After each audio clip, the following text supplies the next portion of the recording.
अब आ रही है आवाज़ सबको? आवाज़ आ रही है सबको?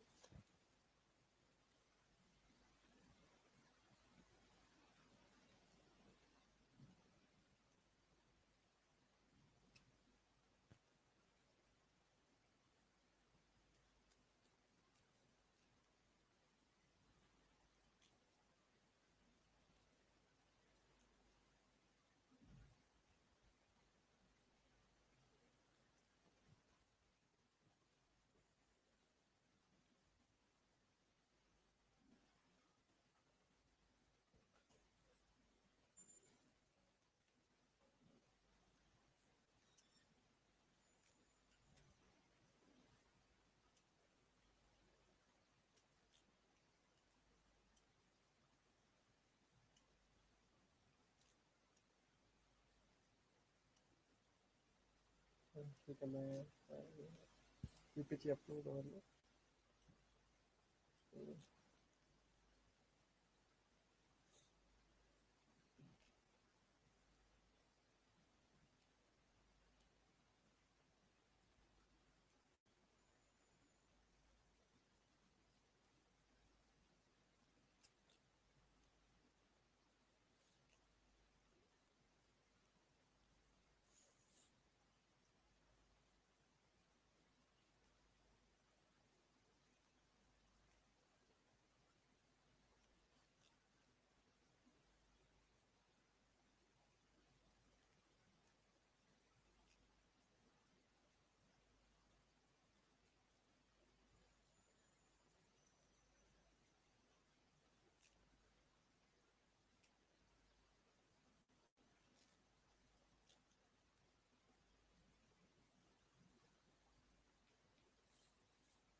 ठीक है। अच्छा, तो लास्ट टाइम हमने जो है बोन डेवलपमेंट, तो लॉन्ग जो बोन डेवलपमेंट है उसको डिस्कस किया था। उसमें हमने डिस्कस किया था कि बॉडी के जितने भी जो स्ट्रक्चर्स हैं या ऑर्गन्स हैं, बेसिकली वो थ्री जो बेसिक लेयर्स हैं उनसे ओरिजिनेट होते हैं। और उसमें एक था एक्टोडर्म, जिससे नर्वस टिश्यू और स्किन जो है वो डेवलप होती है। दूसरी थी मेसोडर्म, जिससे मसल्स और बोन्स बनती हैं। थर्ड जो है वो एंडोडर्म थी, बेसिकली जिससे जो है वो गट और internal organs, most of internal organs जो है वो डेवलप होते हैं। ठीक है, तो बोन जो है वो बेसिकली मेसोडर्म से जो है ओरिजिनेट होती है। और तो उसके बाद फिर इसके हमने थ्री जो मॉडल्स थे, जो टेम्पलेट्स थे, वो डिस्कस किए थे। उसमें एक कार्टिलेजिनस कार्टिलेज मॉडल था, दूसरा मेम्ब्रेनस मॉडल था, तीसरा जो है वो टेंडन मॉडल था। तो उसमें जो है वो शॉर्ट इरेगुलर बोन्स और लॉन्ग बोन्स जो है वो short irregular bones and long bones जो है वो कार्टिलेज मॉडल से डेवलप होते हैं, जबकि जो है वो जो फ्लैट बोन है वो मेम्ब्रेनस मॉडल से जो है डेवलप होती हैं। और जो टेंडन मॉडल है उससे सेसमोइड बोन जो है वो ओरिजिनेट होती है। ठीक है, फिर हमने डेवलपमेंट ऑफ लॉन्ग बोन्स को डिस्कस किया था। ठीक है, उसके बाद हमने फैक्टर्स जो है वो कुछ डिस्कस किया था कि हार्मोन्स जो है वो कैसे रेगुलेट करते हैं। उसमें एक ग्रोथ हार्मोन डिस्कस किया था। 7 हार्मोन्स बेसिकली कंट्रोल करते हैं बोन की ग्रोथ को। उसमें एक ग्रोथ हार्मोन था, T3 T4 था। T3 T4 टेस्टोस्टेरोन, एस्ट्रोजन और कैल्सिटोनिन एंड पैराथायरॉयड हार्मोन या पैराथार्मोन, ये हार्मोन जो है बेसिकली रेगुलेट करते हैं बोन की ग्रोथ को। फिर हमने एक्सरसाइज का इफेक्ट पड़ा था बोन पे। और डाइट डाइट में फिर हमने कुछ जैसे जो न्यूट्रिएंट्स हैं, जैसे vitamin A C D, calcium और फॉस्फेट वगैरह, ये हमने डिस्कस किया था कि ये किस तरह जो है वो इम्पैक्ट करते हैं बोन की ग्रोथ को। ठीक है, अभी भी आप लोगों को मेरी आवाज़ कम आ रही है? आपको आवाज़ ठीक नहीं आ रही अभी?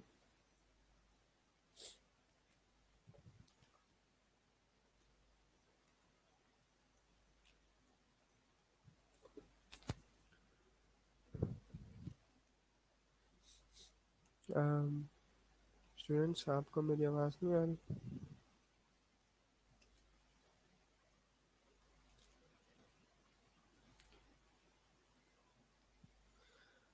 ठीक है, जिसको अगर इंडिविजुअली को उसमें ठीक नहीं आ रही तो आप रिकनेक्ट करके देख लें। अब इस एंड से जो है वो कोई ऐसा इशू नहीं है, होना चाहिए। ठीक है, नेक्स्ट जो है वो आज हम स्टार्ट करेंगे bone fracture and healing of bone. ठीक है, bone bone fracture and healing of bone.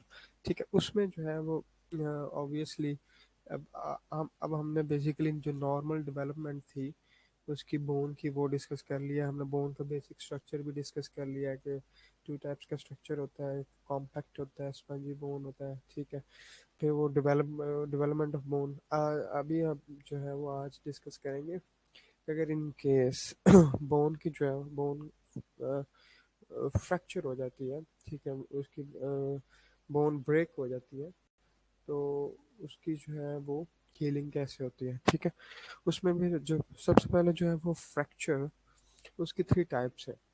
ठीक, जो जितने जो भी जो फ्रैक्चर है, फ्रैक्चर बेसिकली है क्या कि एक जो बोन के जो स्ट्रक्चर है उसकी कंटिन्यूटी में डिस्रप्शन आ जाए, जैसे वो ब्रेक हो जाए, उसको हम फ्रैक्चर कहते हैं, ब्रेकेज ऑफ बोन। ठीक है,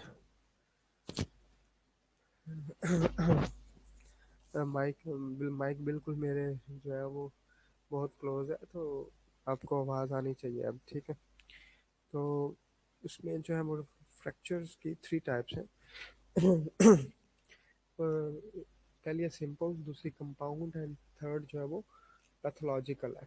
ठीक है, अब जो सिंपल फ्रैक्चर क्या है बेसिकली, कि सिंपल फ्रैक्चर में बोन ब्रेक होती है, लेकिन बोन के ऊपर जो मसल्स प्रेजेंट है या स्किन है वो इनको बेसिकली टीयर करके बाहर ना आए। ठीक है, वो सिंपल फ्रैक्चर उसको कहते हैं। ठीक है, इसको सिंपल फ्रैक्चर को क्लोज्ड फ्रैक्चर भी कहते हैं, कि बोन ब्रेक हो लेकिन वो प्रोट्रूड करके बाहर ना आए, स्किन को टीयर करके बाहर ना आए और अंदर ही रहे जहाँ जो भी उसकी लोकेशन है बोन की, तो उस फ्रैक्चर को हम सिंपल या क्लोज फ्रैक्चर कहते हैं।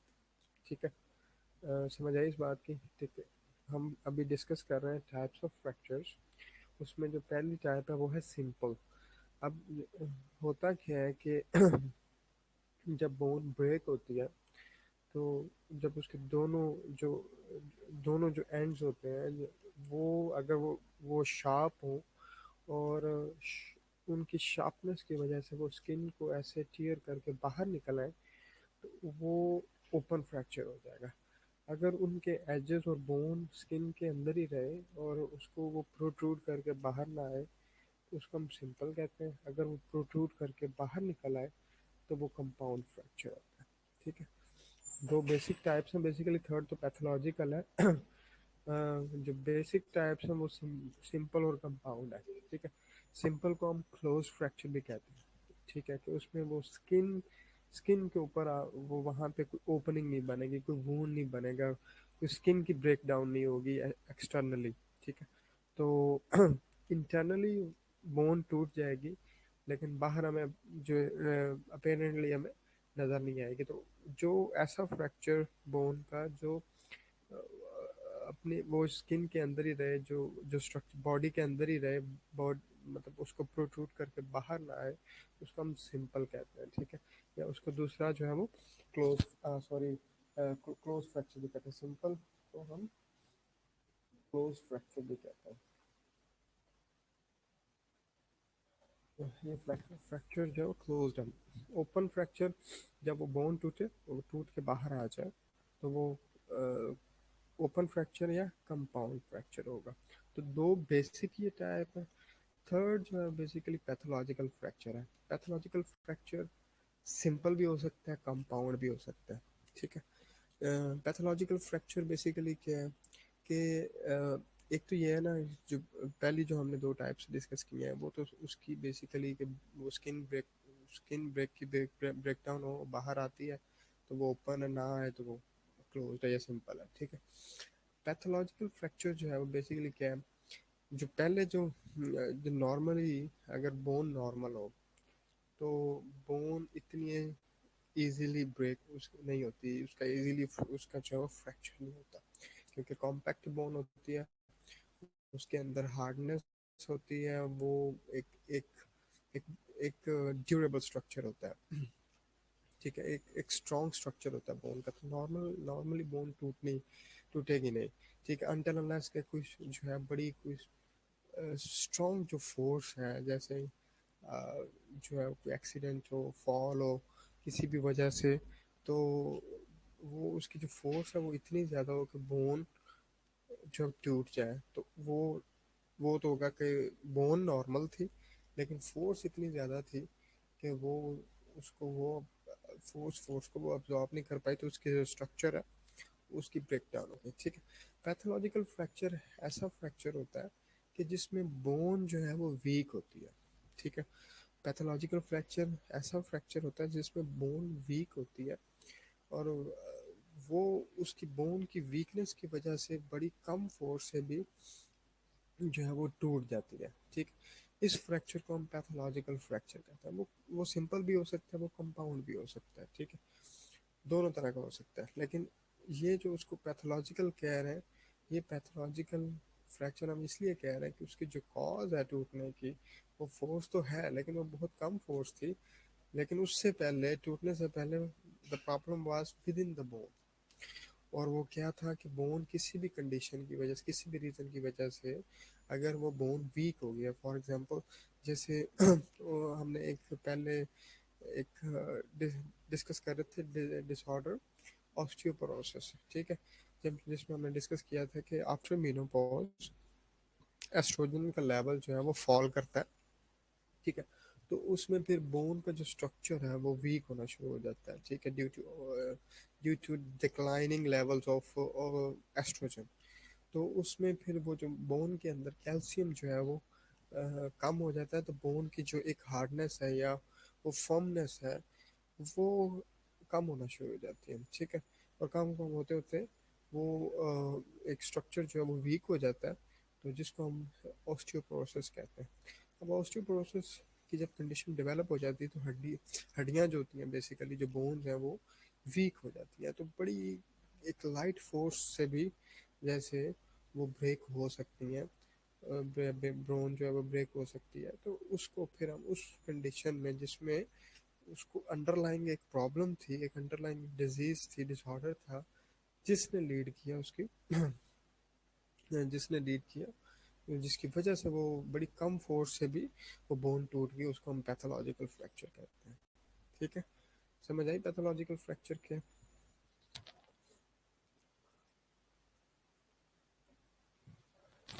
पैथोलॉजिकल फ्रैक्चर की समझ नहीं आई?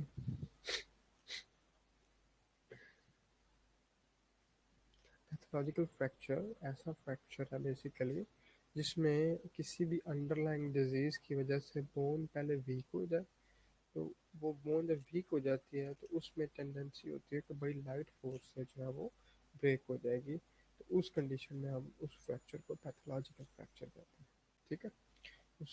उसमें हम उसको क्या कहेंगे,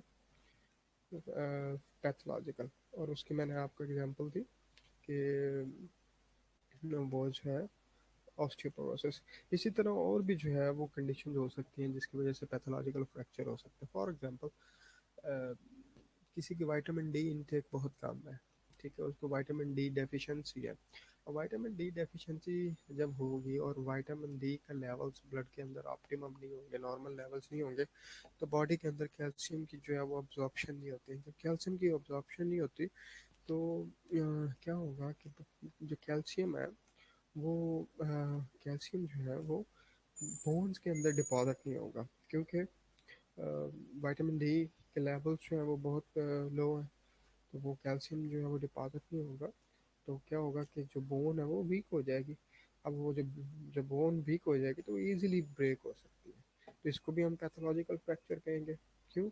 कि विटामिन डी डेफिशिएंसी थी, जिसकी वजह से वो बोन का स्ट्रक्चर जो है वो वीक था, टूट गई, तो उसको हम पैथोलॉजिकल कहेंगे। इसी तरह विटामिन डी का लेवल पूरा हो लेकिन कैल्शियम की इंटेक बहुत कम हो, कैल्शियम की डेफिशिएंसी हो, तो उस कंडीशन में भी क्या होगा कि कैल्शियम बोन के अंदर कम होगा, डिपॉजिट कम होगा, तब भी जो है बोन का जो है स्ट्रक्चर जो है वो वीक हो जाएगा।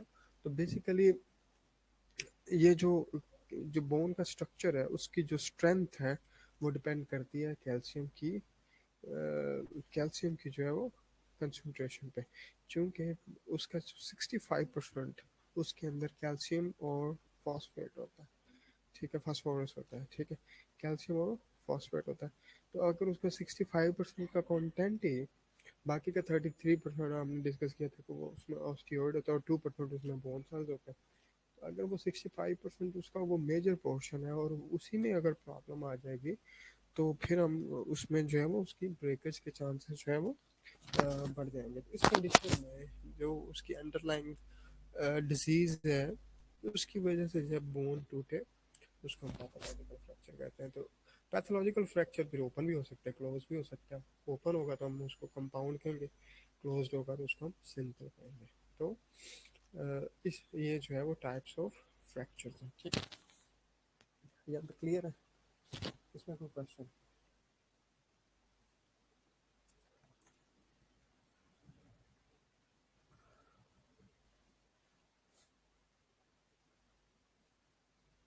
यहाँ तक क्लियर है तो बताएं।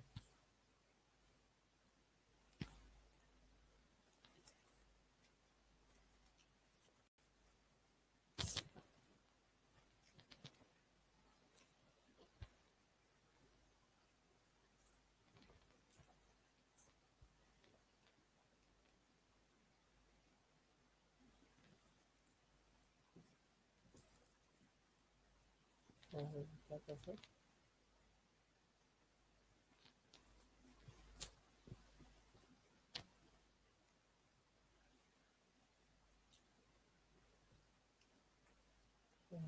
क्या क्वेश्चन है आपका अदीबा?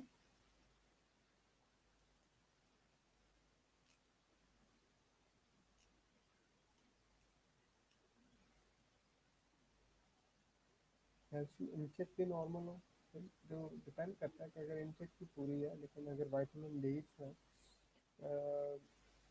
वो उसकी इनटेक कम है या वो उसका जो उसकी डेफिशिएंसी है, तो कैल्शियम की इनटेक अगर नॉर्मल भी हो तो विटामिन डी की जो है अगर डेफिशिएंसी है तो फिर भी जो है आवाज़ नहीं आ रही?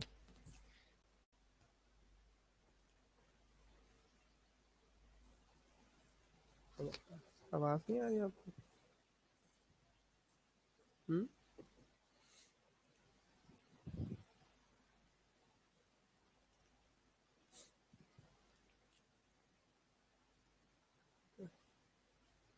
ठीक है, तो उसमें फिर विटामिन डी की डेफिशिएंसी हो और लेकिन अगर कैल्शियम इंटेक नॉर्मल भी हो तो फिर भी जो है वो कैल्शियम की ब्लड के अंदर अब्जॉर्प्शन नहीं होगी बेसिकली। तो जो जीआई ट्रैक्ट से कैल्शियम जो है वो अब्जॉर्ब होता है, वो basically in the presence of vitamin D होता है, तो फिर भी जो है वो बोन वीक रह जाएगी। ठीक है, यहाँ तक क्लियर है? इसमें कोई क्वेश्चन है तो पूछ लें, और कोई क्वेश्चन है तो पूछ लें, तो फिर आगे कंटिन्यू करते हैं।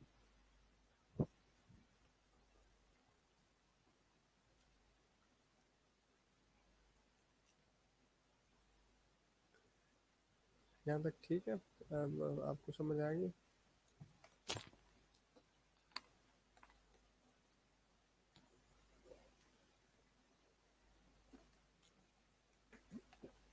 तो नेक्स्ट जो है वो हम बोन हीलिंग जो है वो डिस्कस करते हैं। अभी मैं एक एक मिनट ज़रा यहीं पे वेट करिएगा, I will be right back.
ठीक है।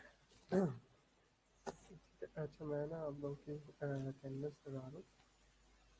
ठीक है, तो फिर हम आगे कंटिन्यू करते हैं।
अच्छा, तो एब्सेंट है उनके नाम सुनना।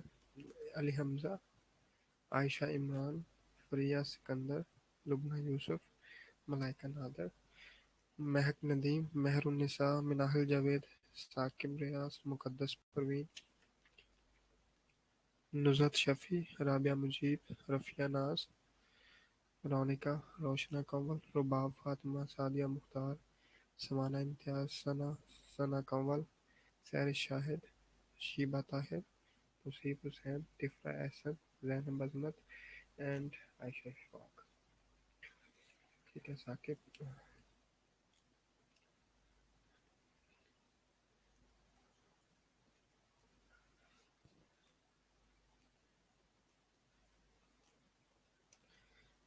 ठीक है महानूर, आपकी अटेंडेंस लग गई। तौसीफ आपकी भी लग गई।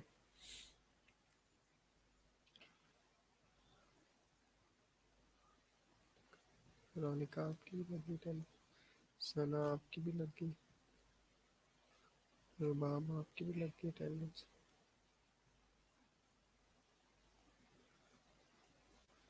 रोशना आपकी भी लग गई।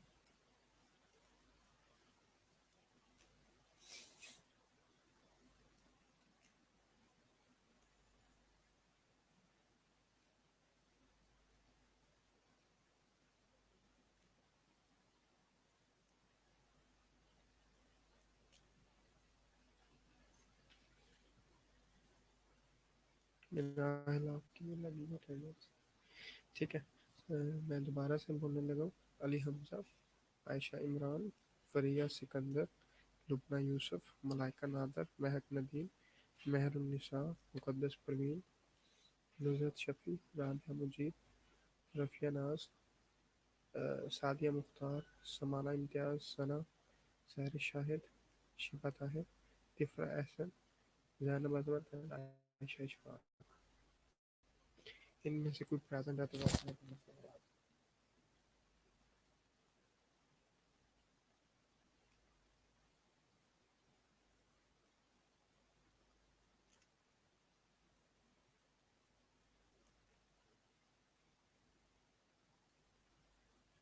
शमशाद की लड़की है अटेंडेंस। मैं आपका नाम नहीं करूँ।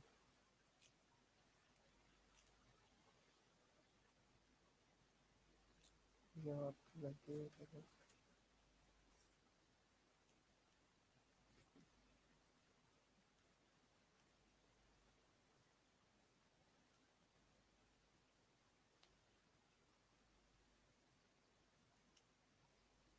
यह आपकी अटेंडेंस लड़की है।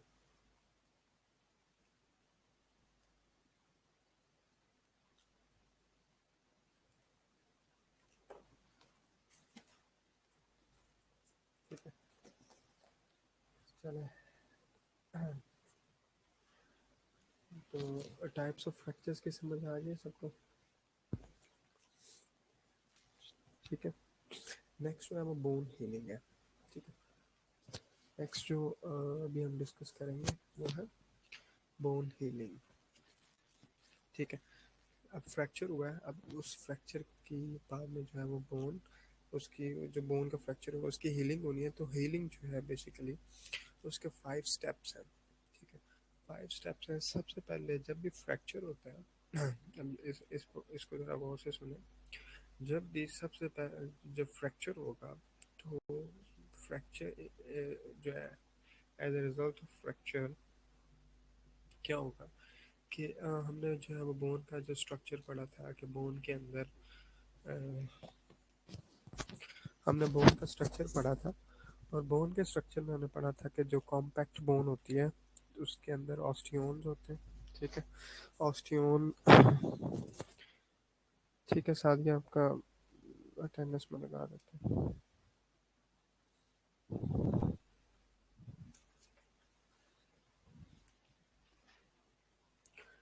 ठीक है, फर्स्ट स्टेप आप लोगों को याद होगा कि बोन के अंदर जो कॉम्पैक्ट बोन होती है उसके अंदर बेसिकली ऑस्टियोन प्रेजेंट होते हैं। और ऑस्टियोन के अंदर जो है वो उसके सेंटर में एक सेंट्रल कैनाल प्रेजेंट होती है जिसके अंदर ब्लड वेसल्स होती हैं। सबको याद होगा कि बोन के जो कॉम्पैक्ट बोन है उसके अंदर जो उसका जो स्ट्रक्चर होता है स्ट्रक्चर में उसके ऑस्टियोन प्रेजेंट होते हैं। ठीक है, और उसके अंदर जो है वो सेंट्रल कैनाल एक प्रेजेंट होती है और उस सेंट्रल कैनाल के अंदर blood vessels, nerves, lymph vessels होती है। ठीक है, तो जब वो बोन का फ्रैक्चर होता है तो वो ऑब्वियसली वो जो कॉम्पैक्ट बोन होगी उसके ये जो स्ट्रक्चर है इसकी भी ब्रेक डाउन होगी, ये भी टूट जाएगा। ठीक है, जब वो ब्रेक डाउन होगी तो ऑब्वियसली क्या होगा कि जो ब्लड है वो उसकी जो ब्लड वेसल्स हैं वो भी डैमेज होंगी। और तो ब्लड वेसल से जो है वो ब्लड स्क्वीज करके जो है ऐसे ब्लड बाहर आ जाएगा। ठीक है, जो है वो ब्लड बाहर आ जाएगा। ठीक है, और ब्लड सेंट्रल कैनाल से मतलब चूंकि वहाँ पे ब्लड वेसल्स प्रेजेंट है तो जो ब्लड है वो उसकी सीपेज हो जाएगी। और वो जहाँ जहाँ पे जो है वो उसका जितना भी सराउंडिंग एरिया है वहाँ पे वो ब्लड जो है वैसे स्प्रेड आउट हो जाएगा। ठीक है, जब वो ब्लड जो है वो स्प्रेड आउट हो जाएगा क्योंकि ब्लीडिंग होगी सबसे पहले वहाँ पे, क्योंकि बोन के फ्रैक्चर के रिजल्ट में ब्लड वेसल्स भी डैमेज हुई हैं। और ब्लड वेसल्स जब डैमेज होंगी वो तो ब्लड जो है वो वेसल से निकल के सराउंडिंग टिश्यू में आ जाएगा। ठीक है, अब अल्टीमेटली क्या होता है कि आप लोगों को याद होगा कि जब भी कोई ब्लड वेसल जो है वो टीयर होती है तो एक हीमोस्टेसिस का प्रोसेस शुरू हो जाता है। ठीक है, haemostasis means cessation of bleeding. Haemostasis क्या होता है ये मैं आपको वैसे एक बैकग्राउंड बता रहा हूँ कि नॉर्मली पढ़ना हमने डिस्कस हमने यही करना है बोन हीलिंग। लेकिन उसमें जो ब्लड वेसल्स भी टीयर हो रही है तो सबसे पहले जो क्या होगा कि ब्लड ऐसे वेसल से निकल के आएगा सराउंडिंग टिश्यू में। सराउंडिंग टिश्यू में आएगा तो ब्लीडिंग ब्लीडिंग होगी तो सराउंडिंग टिश्यू में आ जाएगा। फिर उस ब्लीडिंग की जो है वो सेसेशन ऑफ ब्लीडिंग या हीमोस्टेसिस का प्रोसेस भी शुरू हो जाएगा, और थोड़ी देर बाद जो है अगर हर चीज़ नॉर्मल है तो ब्लीडिंग तो स्टॉप हो जाएगी, लेकिन एक दफ़ा ब्लड वेसल से निकल के सराउंडिंग टिश्यू में आ जाएगा। जब वो सराउंडिंग टिश्यू में आ जाएगा तो उसको हम कहते हैं कि हीमाटोमा बन गया। कलेक्शन ऑफ ब्लड को, कलेक्शन ऑफ क्लॉटेड ब्लड या जो ब्लड होता है उसका जो एक ऐसे एक बंच कह लें कि एक मैस सा बन जाता है बेसिकली, उसको हम कहते हैं हीमाटोमा। उसको हम क्या कहते हैं, हीमाटोमा। अभी मानून अभी स्टार्ट ही किया बेसिकली। उसमें जो है जब भी बोन टूटेगी तो सबसे पहले हीमाटोमा फॉर्मेशन होती है। और हीमाटोमा फॉर्मेशन कैसे होती है कि ब्लड जब बोन जब ब्रेक होगी तो बोन का स्ट्रक्चर डैमेज होगा और उसके जो स्ट्रक्चर की कंटिन्यूटी में डिसरप्शन आएगी। तो ऑब्वियसली वहाँ पे ऑस्टियो कॉम्पैक्ट बोन है, कॉम्पैक्ट बोन के अंदर जो ऑस्टियोन है, ऑस्टियोन के अंदर जो सेंट्रल कैनाल है वहाँ पे ब्लड वेसल्स पड़ेंगी, तो वो भी टीयर होंगी। जब वो टीयर होंगी तो ब्लीडिंग होगी। ब्लीडिंग जब होगी तो जो ब्लड है वो सराउंडिंग स्ट्रक्चर्स में ऐसे स्प्रेड आउट हो जाएगा। और ब्लीडिंग तो थोड़ी देर बाद स्टॉप हो जाएगी as a result of haemostasis. और हीमोस्टेसिस के फिर वो आपको याद है 4 स्टेप्स होते हैं बेसिकली। वेजो कंस्ट्रिक्शन होता है, जो है कोएगुलेशन है, ठीक है, और क्लॉट फॉर्मेशन है, नहीं वेजो कंस्ट्रिक्शन है, प्लेटलेट प्लग फॉर्मेशन है, और कोएगुलेशन है, और फिर फिब्रिनोलाइसिस। उसके जो है वो 4 स्टेप्स आपने आपको याद होंगे। तो वो पहले ब्लीडिंग थोड़ी सी होगी, डिपेंड करता है कि ब्रेकेज कितना ज़्यादा है। ब्लीडिंग सीज हो जाएगी लेकिन ब्लड जो है वो सराउंडिंग टिश्यू में फैल गया। अब उस कलेक्शन ऑफ ब्लड को हम कहते हैं हीमाटोमा फॉर्मेशन, ठीक है। उस कलेक्शन ऑफ ब्लड को हम क्या कहते हैं, क्लॉटेड ब्लड को हम क्या कहते हैं, हीमाटोमा फॉर्मेशन, ठीक। और वो बनेगा कहाँ पे, जो उसके जो दो एंड्स जो टूटे हैं, ठीक है, उसके बिटवीन जो है जो भी टिश्यू प्रेजेंट है और साइडों पे, वहाँ पे वो ब्लड जो है उसकी एक्यूमुलेशन हो जाएगी क्लॉटेड ब्लड की। उसको हम कहते हैं हीमाटोमा फॉर्मेशन, ठीक। अब उसके बाद क्या होगा कि हीमाटोमा फॉर्मेशन के बाद वहाँ पे चूँकि जब भी बॉडी बॉडी में कोई भी इंजरी होती है तो बॉडी का जो एक रिस्पांस होता है वो होता है इन्फ्लेमेशन। जब भी इंजरी होती है कोई भी बॉडी के अंदर तो हमारा जो इम्यून सिस्टम है वो ट्रिगर हो जाता है, एक्टिवेट हो जाता है, और एक प्रोसेस स्टार्ट होता है इन्फ्लेमेशन का, ठीक है। अब इन्फ्लेमेशन में क्या होता है बेसिकली, इन्फ्लेमेशन में जो भी चूँकि वहाँ पे ऑब्वियसली हीमाटोमा बना है, ठीक है। और हीमाटोमा के जो है वो रिजल्ट, एक तो हीमाटोमा बन गया, दूसरा अब इस हीमाटोमा के साथ साथ क्या हुआ कि जो बोन के जो बोन जो ब्रेक हुई है उसके जो ऐसे छोटे छोटे जो पार्ट्स होंगे, जो फ्रेगमेंट्स जिनको हम कहेंगे, हम बोन फ्रेगमेंट्स कहेंगे, वो वो भी वहाँ पे प्रेजेंट होंगे, ठीक है। अब वो फ्रेगमेंट्स बेसिकली बोन से लैदा हो गए, ठीक। तो वो डेड होना शुरू हो जाएंगे क्योंकि उनको ब्लड सप्लाई जो है वो बंद होगी, ठीक है। अब वो बोन किससे लैदा हो गए तो वो ब्लड बोन फ्रेगमेंट्स हैं। तो वहाँ पे अब बेसिकली क्या है कि वहाँ पे जो टिश्यूज़ हैं उनकी एक तरह डिस्ट्रक्शन हुई है। अब वो जो डिस्ट्रक्शन हुई है तो उसको हमारे इम्यून सिस्टम ने एक तरह क्या करना है कि उसको ठिकाने लगाना है।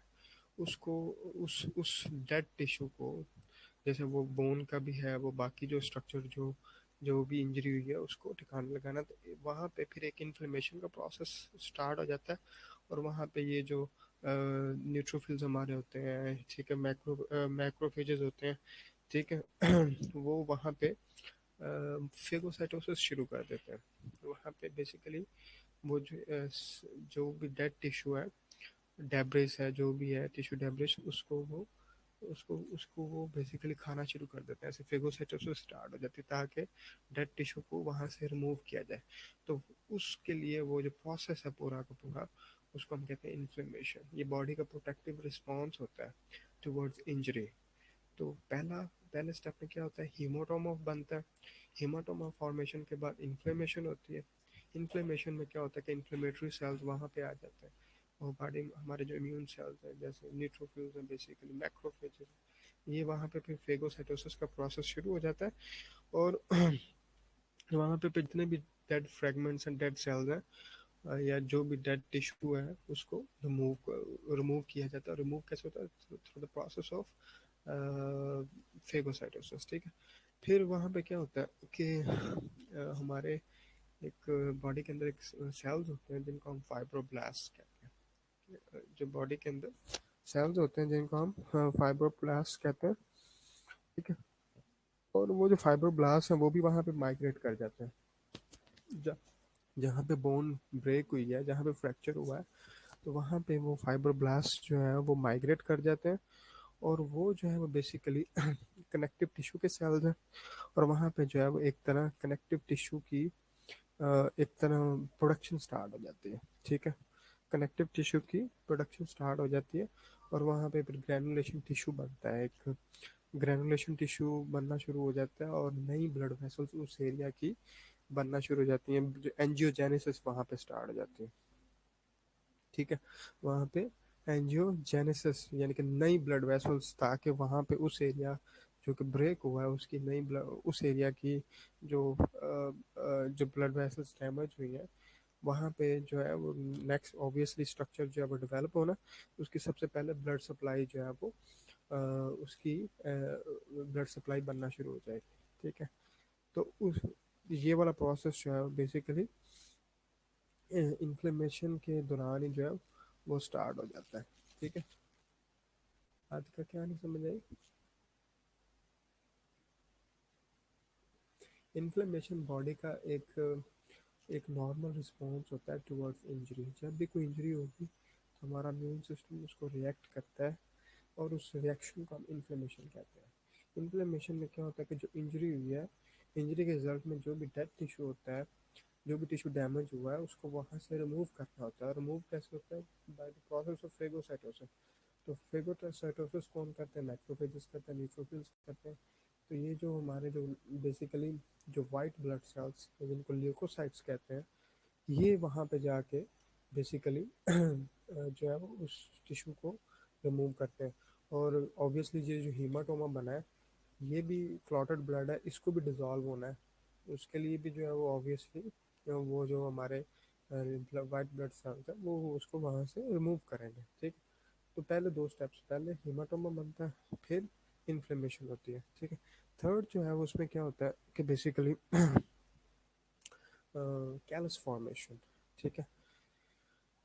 थर्ड स्टेप में क्या होता है कि बेसिकली कैलस फॉर्मेशन स्टार्ट हो जाती है।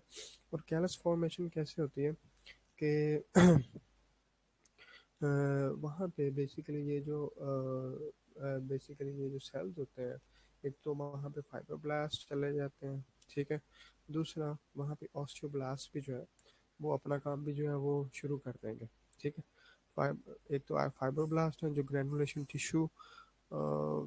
टिश्यू बनाना शुरू कर दें, जबकि ऑस्टियोब्लास्ट जो है वो वहाँ पे कोलेजन जो है वो भी प्रोड्यूस करना शुरू कर देंगे। ठीक है। और इसी तरह जो है वो जो कार्टिलेजिनस पोर्शन है वो भी बनना, वहाँ पे कार्टिलेज एक एक कैलस बनना शुरू हो जाएगा। कैलस कहते हैं ये जो एक कार्टिलेज की वजह से जो स्ट्रक्चर बनता है उसको हम कैलस कहते हैं। ठीक है। कार्टिलेज की वजह से जो कार्टिलेज वहाँ पे एक तरह एक सॉफ्ट बोन बनना शुरू हो जाती है। ठीक है। जिसको हम कार्टिलेज कहते हैं। तो ऑस्टियोब्लास्ट अपनी जो है वो एक्टिविटी स्टार्ट कर देते हैं, और उसके रिजल्ट में जो है वो बेसिकली कैलस बनना शुरू हो जाता है, सॉफ्ट बोन बनना शुरू हो जाती है, जिसको हम क्या कहते हैं, कैलस फॉर्मेशन। ठीक है। और उस कैलस में बेसिकली एक तो कैलस बनता है, वो जो गैप है दोनों एंड्स के बिटवीन, उसको फिल अप करता है, उसको हम कहते हैं इंटरनल कैलस। ठीक है। वो वाला कैलस जो बोन्स के एंड के बिटवीन बनता है, ठीक है, उसको हम कहते हैं इंटरनल कैलस। ठीक है। फाइब्रोब्लास्ट मरियम जो है बेसिकली प्रोड्यू ग्रैनुलेशन टिश्यू प्रोड्यूस करते हैं, ग्रैनुलेशन टिश्यू। ठीक है। ठीक है। वो फाइब्रोब्लास्ट बेसिकली जो है वो एक ग्रैनुलेशन टिश्यू वहाँ पे डेवलप होना शुरू हो जाता है। ठीक है। वो फाइब्रोब्लास्ट की वजह से बनता है। वो बेसिकली कनेक्टिव टिश्यू के सेल्स हैं और वहाँ पे ये उसकी जो है ग्रैनुलर टिश्यू की डेवलपमेंट स्टार्ट हो जाती है। ठीक है। कैलस फॉर्मेशन क्या है बेसिकली कि जिसमें ऑस्टियोब्लास्ट जो है वो अपना जो एक्टिविटी है उनकी वो इंक्रीज हो जाती है, और वो जो है वो जो ऑस्टियोइड है, एक हमने टर्म पढ़ी थी ऑस्टियोइड, वो ऑस्टियोइड प्रोड्यूस करना शुरू कर देते हैं, जिसमें वो जो कोलाजन फाइबर्स और जो कार्टिलेजिनस पोर्शन है, कॉन्ड्रोसाइट्स भी उनको बोलते हैं, वो बनना शुरू हो जाता है वहाँ पे। ठीक है। तो एक तरह वहाँ पे एक कार्टिलेज डेवलप होना शुरू हो जाती है। अब वो कार्टिलेज बेसिकली दो पॉइंट्स पे बन रही होती है। एक तो between the edges of the broken ends, और दूसरा वो जो दोनों एंड्स जो टूटे हैं उनके बाहर की तरफ भी एक एक जो है दोनों एजेस को ऐसे जॉइंट बनाने के लिए वो भी उनका कनेक्शन जो है वो डेवलप होना शुरू हो जाता है। ठीक है। तो उसको हम कहते हैं कैलस फॉर्मेशन। ठीक है। फिर वे जो कैलस बन जाता है, ये मैं अभी आपको डायग्राम दिखाता हूँ, उसमें ज़रा आपको शायद और क्लियर हो जाए। फिर वो कैलस जो है वो उसकी ओसिफिकेशन होना शुरू हो जाती है। वो कैलस जो है वो मच्योर होना शुरू हो जाता है। ठीक है। और वो कैलस जो है और आहिस्ता आहिस्ता बेसिकली वो जो कार्टिलेज है वो चेंज होना शुरू हो जाती है इनटू इनटू बोनी टिश्यू। ठीक है। बोन जो है वो जो एक रिजिड स्ट्रक्चर है उसमें चेंज होना शुरू हो जाती है, उसको हम कैलस ऑसिफिकेशन कहते हैं। ठीक है। फाइनली क्या होता है फिर जब वो कैलस जो बना था, जो कार्टिलेज है, वो अगर फुली रिप्लेस हो जाए उससे बोनी टिश्यू से, बोन टिश्यू से, तो उसको हम कहते हैं रिमॉडलिंग ऑफ बोन। और अल्टीमेटली क्या होता है कि फिर उसमें सेंट्रल कनाल, सॉरी, जो मेडुलरी कनाल है वो फिर से डेवलप हो जाती है, और जो कैलस टिश्यू वो कम्प्लीटली रिप्लेस हो जाता है बोनी टिश्यू से, और बोन जो है वो पहले की तरह, जिस तरह उसका पहले स्ट्रक्चर होता है वैसे बिल्कुल उसी शेप में जो है वो दोबारा आ जाती है। ठीक है। ये ज़रा डायग्राम को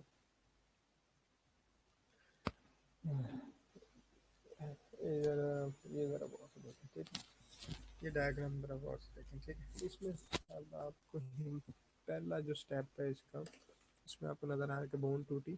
ठीक है। अ, पहले तो नॉर्मल जो बोन है वो देखें। ठीक है। आप ये डायग्राम सबको नज़र आ रही है। ठीक है। अब नंबर 4 पे जो राइट साइड पे जो पहली पहली बोन है इसको देखें, ये नॉर्मल बोन है इस तरह। ठीक है। नंबर 4 पे जो बोन है इसको आपने पहले यहाँ से शुरू करते हैं, ये नॉर्मल बोन है। आप देखें ज़रा,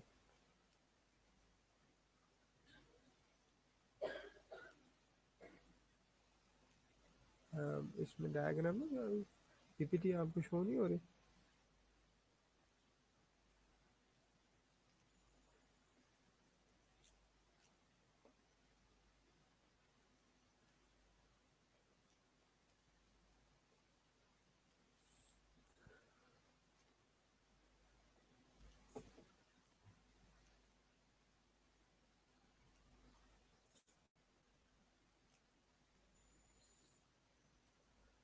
अब देखें ज़रा,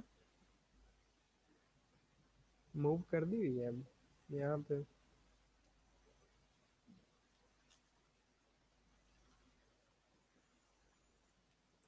दोबारा देखें।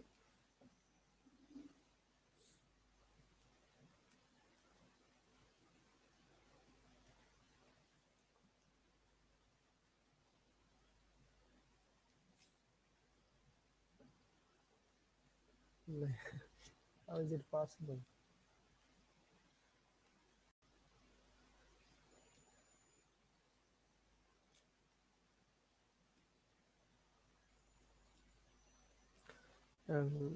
रिकनेक्ट करें इसको एक दफ़ा, होनी चाहिए।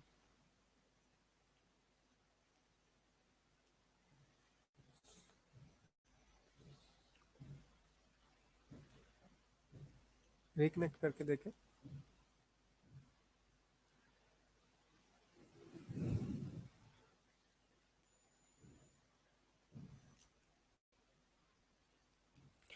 उसको इंटरनल कैल्स कहते हैं हमारे। जो मिडल में बोन के मिड में बनता है बिटवीन द ब्रोकन एंड्स, उसको हम इंटरनल कैल्स कहते हैं।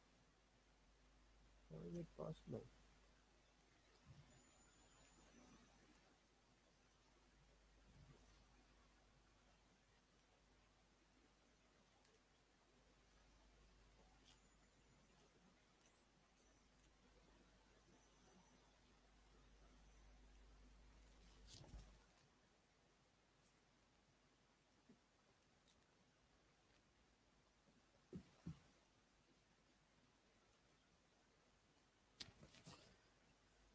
चलो मैं इसको रिकनेक्ट करता हूँ दोबारा से, ठीक है।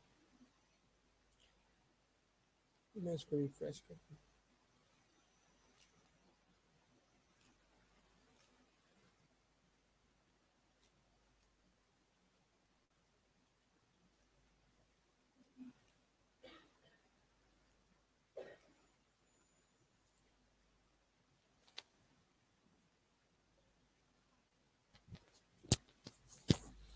हम चेक करें।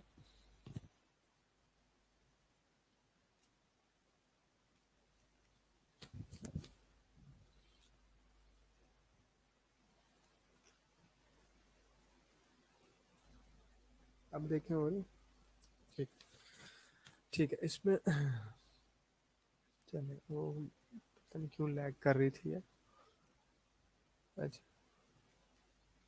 तो मैंने इसको रिफ्रेश किया। अच्छा इसमें इसके यहाँ पे आपको 4 स्टेप्स नज़र आ रहे हैं, आपने 5 स्टेप्स लिखने हैं, ठीक है। पहले उससे कंफ्यूज होना, 5 स्टेप्स लिखने हैं। पहला हिमाटोमा फॉर्मेशन, दूसरा इन्फ्लेमेशन, थर्ड जो है वो थर्ड जो है वो बेसिकली कैलस फॉर्मेशन है, फोर्थ जो है वो कैलस ऑसिफिकेशन है, और फिफ्थ जो है वो बोन रीमॉडलिंग। ठीक है, ये 5 स्टेप्स आपने आपने लिखने हैं, ठीक है। तो ये स्टेप्स की डिस्क्रिप्शन यहाँ पे आपने इसको वो नहीं फॉलो करना, ठीक है। जस्ट डायग्राम को देखें और नंबर 4 पे आप देखें जो नॉर्मल बोन है वो, आप नंबर 4 जो है राइट साइड पे जो पहली डायग्राम है, पहली जो आपको एक बोन का स्ट्रक्चर नज़र आ रहा है, ये एक नॉर्मल स्ट्रक्चर है। मैं आपको बताता हूँ, एक सेकंड ज़रा, इसको इसमें आएगा, ठीक है। इसको मैं एक्सप्लेन करता हूँ। नंबर 4 पे आपको जो बोन नज़र आ रही है, ये इमेजिन करें, ये सपोज करें कि एक नॉर्मल बोन है, ठीक है। अब फ्रैक्चर हुआ, ठीक है, और दोनों एंड्स एक दूसरे से अवे चले गए, ठीक है। दोनों एंड्स एक दूसरे ब्रेकेज की वजह से दोनों एंड्स अवे चले गए। अब नंबर 1 पे जो है डायग्राम लेफ्ट साइड पे, वो पहले डायग्राम देखें। अब आपको नज़र आ रहा है कि यहाँ पे ब्लड वेसल्स भी ऐसे उनकी ब्रेकेज नज़र आ रही होगी आपको। वो टीयर टीयर टॉर्न नज़र आ रही है आपको ना, टीयर होगी बेसिकली।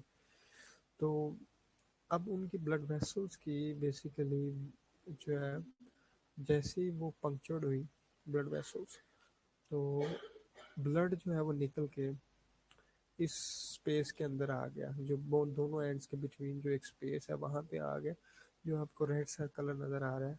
तो इसको बेसिकली हम क्या कहते हैं कि यहाँ पे हीमाटोमा बन गया। यहाँ पे ये ब्लड सारा जो है वो एक्यूमुलेट हो गया।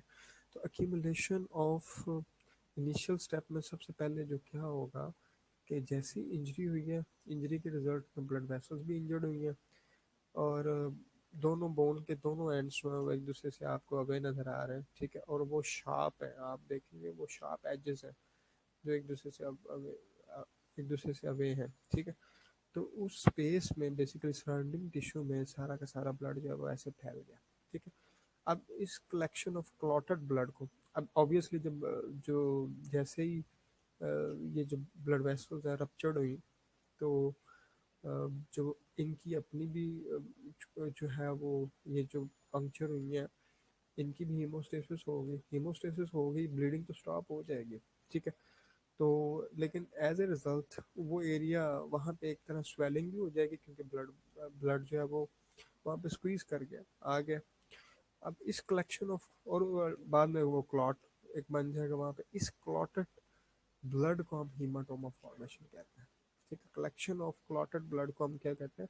सो in the first step haematoma formation होती है। ठीक है, अब हीमाटोमा फॉर्मेशन जैसी होती है तो वहाँ पे उसके बाद नेक्स्ट स्टेप में क्या होता है कि इन्फ्लेमेशन स्टार्ट हो जाती है। ठीक है, वो इन्फ्लेमेशन वाला आपको इस डायग्राम में इतना ऑब्वियस नज़र नहीं आएगा, लेकिन क्या है कि उस सेकंड स्टेप में बेसिकली कि इन्फ्लेमेशन स्टार्ट होती है, और इन्फ्लेमेशन में क्या होता है कि ये जो बोन फ्रैगमेंट्स, जो बोन के जो छोटे छोटे जो पीसेस हैं, जो वहाँ से बोन से मतलब बोन के मेन स्ट्रक्चर से अलहदा हो गए हैं, बोन फ्रैगमेंट्स हैं, वो बेसिकली यहाँ पे वो भी प्रेजेंट होंगे। ठीक, अब इस क्लॉट को भी एक तरह ठिकाने लगाना है, और उन डेड बोन टिश्यू के जो फ्रैगमेंट्स हैं, बोन डेड बोन जो है वो फ्रैगमेंट्स हैं, उनको भी रिमूव करना है। तो वो होंगे बाय द प्रोसेस ऑफ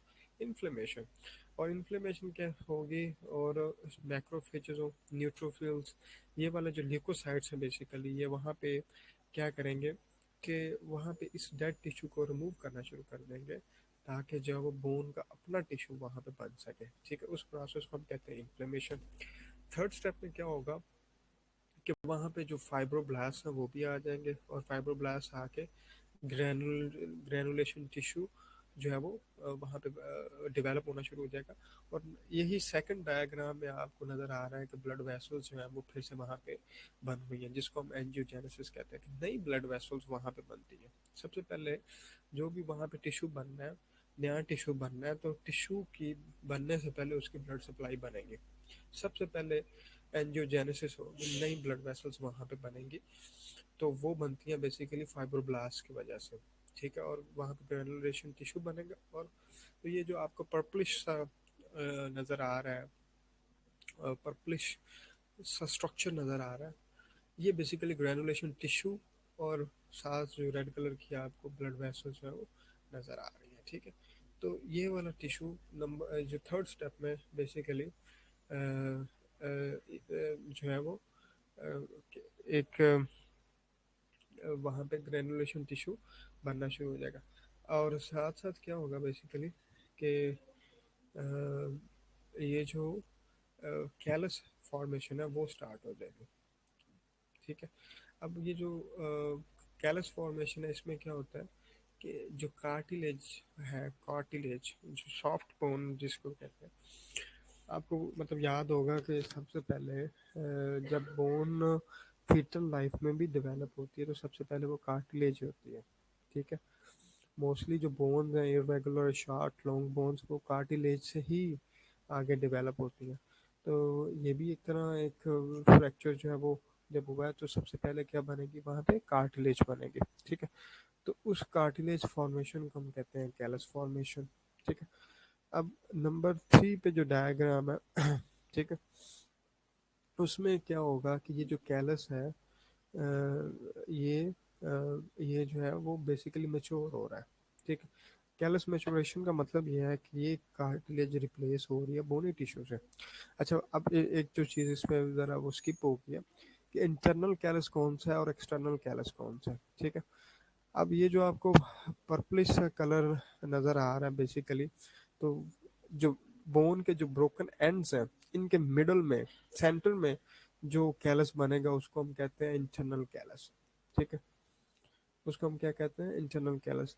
और बोन के जो बाहर की तरफ साइडों से जो एक दूसरे को जॉइंट बना रहा है वहाँ पे, वो जो कैलस है उसको हम एक्सटर्नल कैलस कहते हैं। ठीक है, बोन के जो है वो साइडों पे जो कैलस बन रहा है उसको हम कहते हैं एक्सटर्नल कैलस। ठीक है, अच्छा, बात हो रही थी बोनी एक पहले कार्टिलेज बनी, कार्टिलेज के बाद वो कार्टिलेज मैच्योर होती है और वो रिप्लेस होना शुरू हो जाती है, रिप्लेस हो रही होती है बोनी टिश्यू से। बोन के जो बोन का कॉम्पैक्ट बोन का जो स्ट्रक्चर है उससे वो रिप्लेस होना शुरू हो जाती है, तो उसको बेसिकली कैलस जो है वो कैलस की ओसिफिकेशन कह लें या मैचुरेशन कह लें, तो वो ओसिफाइड होना शुरू हो जाता है। फिर जब वो पूरा का पूरा ओसिफाइड हो जाता है तो मतलब ये कंटिन्यू रहती है मतलब कपल वीक्स के लिए। और उसके बाद वो फिर जब पूरा का पूरा मतलब वो रिप्लेस हो जाता है, तो फिर उसकी फिर बोन की रीमॉडलिंग स्टार्ट हो जाती है। और बोन का जैसे वो पहले एक लॉन्ग बोन की एग्जांपल है, तो उसमें पहले एक मेडुलरी कैनाल होती है, तो वो बिल्कुल वैसे ही जो है, तो वो मेडुलरी कैनाल बीच में डेवलप हो जाती है, और बोन का जो स्ट्रक्चर है वो बिल्कुल पहले के जैसा हो जाता है। ठीक है। और बोन अगर नॉर्मल कंडीशंस हो, तो बोन जहाँ पे फ्रैक्चर हो, तो क्योंकि वो एक इंजरी हुई है, तो इंजरी के बाद जो है वो जब रिपेयर होती है बोन की, तो वहाँ पे समटाइम्स पहले से भी ज़्यादा जो है वो एक स्ट्रॉन्गर स्ट्रक्चर डेवलप होता है। ठीक है। तो वहाँ पे रीफ्रैक्चर के जो चांसेस हैं वो बहुत कम होते हैं। ठीक है।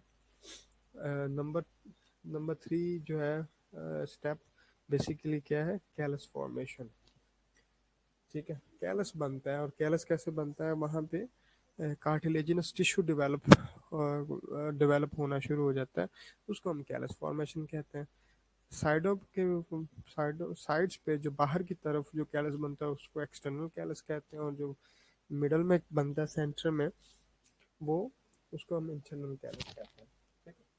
तो लास्ट स्टेप था बोन रीमॉडलिंग। ठीक है। तो इस तरीके से जो है बोन की बेसिकली हीलिंग होती है। ठीक है। तो ये जो है बोन हीलिंग के स्टेप्स हैं।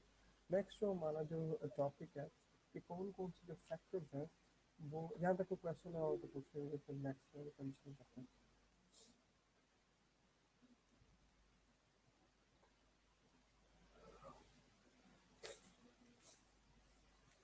यहाँ तक कोई क्वेश्चन है तो पूछ लें।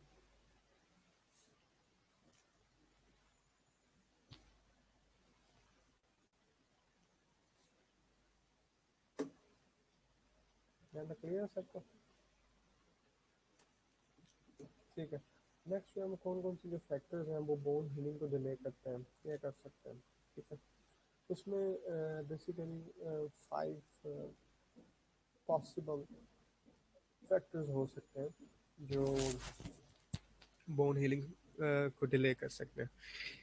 एक अ, एक जो है बेसिकली पहला जो पहली जो कॉज या पहला फैक्टर जो हो सकता है पॉसिबल, वो ये है कि जो जो बोन के या डेड जो भी बोन के टिश्यू, जो बोन के फ्रैगमेंट्स थे, या जो वहाँ पे जो स्ट्रक्चर या टिश्यू डैमेज हुए हैं, उनकी उनकी जो है उनकी रिमूवल ना हो सके। ठीक है। वहाँ पे मतलब फॉर एग्जांपल किसी को क्रश इंजरी हुई है, बोन बहुत ज़्यादा जो है उसका पार्ट वो ब्रेक हुआ है, और ब्रेकेज की वजह से वहाँ पे जो जो डैमेज है उसकी एक्सटेंट इतनी ज़्यादा है कि हमारा जो इम्यून सिस्टम है, उसके सेल्स जैसे ल्यूकोसाइट्स हैं, उनकी भी लिमिटेशंस हैं। तो वो इतना ज़्यादा है, डैमेज इतना ज़्यादा है, डेड टिश्यू इतना ज़्यादा है कि वो उसको रिमूव नहीं कर पाता। उसको तो वो जब तक, क्योंकि हीलिंग तब होगी बोन की जब वो डेड टिश्यू पहले रिमूव होगा वहाँ से। डेड टिश्यू वहाँ पे रिमूव होगा तो नया टिश्यू बनेगा। ठीक है। जब तक डेड टिश्यू उधर से रिमूव नहीं होगा, तो वो बोन हीलिंग स्टार्ट नहीं होगी। तो जितना जितना लेस डेड टिश्यू होगा, उतना इम्यून सिस्टम उसको जल्दी से क्लियर अप करेगा, और उतनी जल्दी बोन की हीलिंग होगी। ठीक है। जितना ज़्यादा डेड टिश्यू होगा उतना टाइम ज़्यादा लगेगा, उतनी बोन हीलिंग डिले हो जाएगी। समझ आ रही है ना? बड़ा सिंपल सा है कि सबसे पहला काम जो हमने वहाँ पे देखा था, जब हम बोन हीलिंग का जो स्टेप्स हैं उसको डिस्कस कर रहे थे, कि पहले स्टेप में हीमाटोमा बनता है, साथ ही इन्फ्लेमेशन स्टार्ट हो जाते हैं। इन्फ्लेमेशन में क्या होता है कि वो जो बोन टिश्यू की जो फ्रेगमेंट्स हैं वो, और बाकी का डेड टिश्यू, उसकी फेगोसाइटोसिस शुरू हो जाती है। अब टिश्यू डैमेज इतना एक्सटेंसिव हो कि हमारा इम्यून सिस्टम उसको रिमूव ना कर पाए फौरन से, तो फिर उसमें टाइम लगेगा। ठीक है। एक या तो ये ऑप्शन है कि आप उसको ओपन करें, सर्जरी करें वो बोन की, और मतलब सर्जिकल प्रोसीजर परफॉर्म करें और वहाँ पे जो भी टिश्यू वहाँ पे जो पड़ा होगा उसको रिमूव कर दें। ठीक है। लेकिन उसमें फिर क्या होगा कि बेसिकली फिर आपको ग्राफ्ट लगाना पड़ता है। ठीक है। उसमें आपको कहीं से बोन लेके वहाँ पे लगानी पड़ेगी। तो एक जो है वो फिर वो भी, क्योंकि वो अगर डैमेज इतना ज़्यादा है तो उसको फिलअप होने में भी फिर टाइम जो है वो बहुत ज़्यादा लगता है। ठीक है। तो खैर वो एक लंबी डिस्कशन है कि इसको रिपेयर मैनुअली हम कैसे, क्या क्या प्रोसीजर कैसे परफॉर्म कर सकते हैं, वो तो एक लंबी डिस्कशन है। लेकिन यह है कि जो फैक्टर जो डिले कर सकता है बोन हीलिंग को, ये है कि टिश्यू फ्रेगमेंट्स बहुत ज़्यादा हो बिटवीन द बोन एंड्स। तो वो क्या करेंगे ऑब्वियसली, उस उनकी फेगोसाइटोसिस में टाइम बहुत लगेगा, तो वो डिले कर देंगे बोन हीलिंग को। ठीक है। दूसरा जो फैक्टर है वो जो डिले कर सकता है बोन हीलिंग को, वो है डेफिशिएंट ब्लड सप्लाई। ठीक है। अब बेसिकली क्या है कि अगर बोन कहाँ जहाँ पे ब्रेक हुई है, तो अब जितना भी नया टिश्यू बनना है, पुराने टिश्यू की रिमूवल, जो डेड टिश्यू है उसकी रिमूवल होनी है, नए टिश्यू ने बनना है। तो उसके लिए हमें एक तो ये है कि वहाँ पे क्या कहते हैं कि जो ब्लड सप्लाई है वो बड़ी अच्छी होनी चाहिए, ऑप्टिमम ब्लड सप्लाई होनी चाहिए। अगर ब्लड सप्लाई ही पुअर है उधर, तो पहली बात तो यह है कि वहाँ पे इम्यून सेल्स भी उस तरह नहीं पहुँच पाएंगे जिस तरह जो है वो पहुँचना चाहिए। तो जब वो जो हमारे इम्यून सेल्स हैं, जो ल्यूकोसाइट्स हैं, वही नहीं पहुँचेंगे तो डेड टिश्यू रिमूव नहीं होगा जल्दी से। जब डेड टिश्यू नहीं रिमूव होगा तो हीलिंग इनिशिएट नहीं होगी, स्टार्ट ही नहीं होगी। ठीक है। इसी तरह जब कोई नए सेल्स भी बनने हैं तो वहाँ पे फाइब्रोब्लास्ट में जाना है, वहाँ पे बाकी की जो जैसे जो एक रॉ मटेरियल है उसने पहुंचना है। तो वो वाला जो जितने भी जो प्रोसेस जो स्ट्रक्चर वहाँ पे नए डेवलप होना है, वहाँ पे अगर जो है वो क्या कहते हैं कि ये वाली चीज़ें वहाँ पे पहुँच नहीं पाएंगी, तो बोन हीलिंग जो है वो डिले हो जाएगी। और अगर वो हील हो भी जाती है, सेकंड पॉइंट है डेफिशिएंट ब्लड सप्लाई, कि अगर वहाँ पे उस एरिया की ब्लड सप्लाई पुअर है, ब्लड सप्लाई जो है वो ही नहीं ऑप्टिमम, तो ऑब्वियसली एक तो ये है कि ब्लड टिश्यू की रिमूवल डिले हो जाएगी। दूसरा जो रॉ मटेरियल की जो वहाँ पे जो बेसिकली अप्रोच है वो भी इम्पेयर्ड हो जाएगी। ठीक है। तो इस तरीके से बोन जो है वो हीलिंग उसकी डिले हो जाएगी। ठीक है। थर्ड जो है वो फैक्टर जो बोन हीलिंग को डिले कर सकता है, वो है poor alignment of bone ends. ठीक है। पूरा poor alignment of bone ends का मतलब यह है कि जब भी बोन हीलिंग होनी है, तो बोन अगर ब्रेक हुई है तो सबसे पहले हम उसके जो दोनों एंड्स हैं, दोनों एजेस जो हैं जो एक दूसरे से अवे हैं, उसको उनकी अलाइनमेंट प्रॉपर हो। ऐसा अगर अब उनके दरमियान गैप इतना ज़्यादा हो, उनके दरमियान गैप इतना ज़्यादा हो तो उसमें फिर वो बोन को नॉर्मली जो है वो 5 to 6 months लग जाते हैं वहाँ पे बोन फॉर्मेशन में, बेसिकली नई बोन बनने में। तो अगर वो एजेस इतने अवे हों एक दूसरे से और अलाइनमेंट प्रॉपर ना हो, तो फिर भी जो है वो हीलिंग डिले हो जाएगी। ठीक है। क्योंकि एक बोन का एक पार्ट यहाँ पे, दूसरा यहाँ पे, बीच में इतना गैप है, तो उसको फिल करने में बहुत टाइम लग जाएगा ऑब्वियसली। तो वो जो है वो बोन हीलिंग एक टाइमली मैनर में जो है वो नहीं होगी। ठीक है। तो अलाइनमेंट का होना, बोन बोन के एजेस का एक दूसरे के करीब होना और प्रॉपरली अलाइन होना बहुत इंपॉर्टेंट है। ठीक है। एक तो जो है थर्ड जो फैक्टर है उसका ये है। फोर्थ जो है वो बेसिकली वो है continued mobility of bone ends. ठीक है।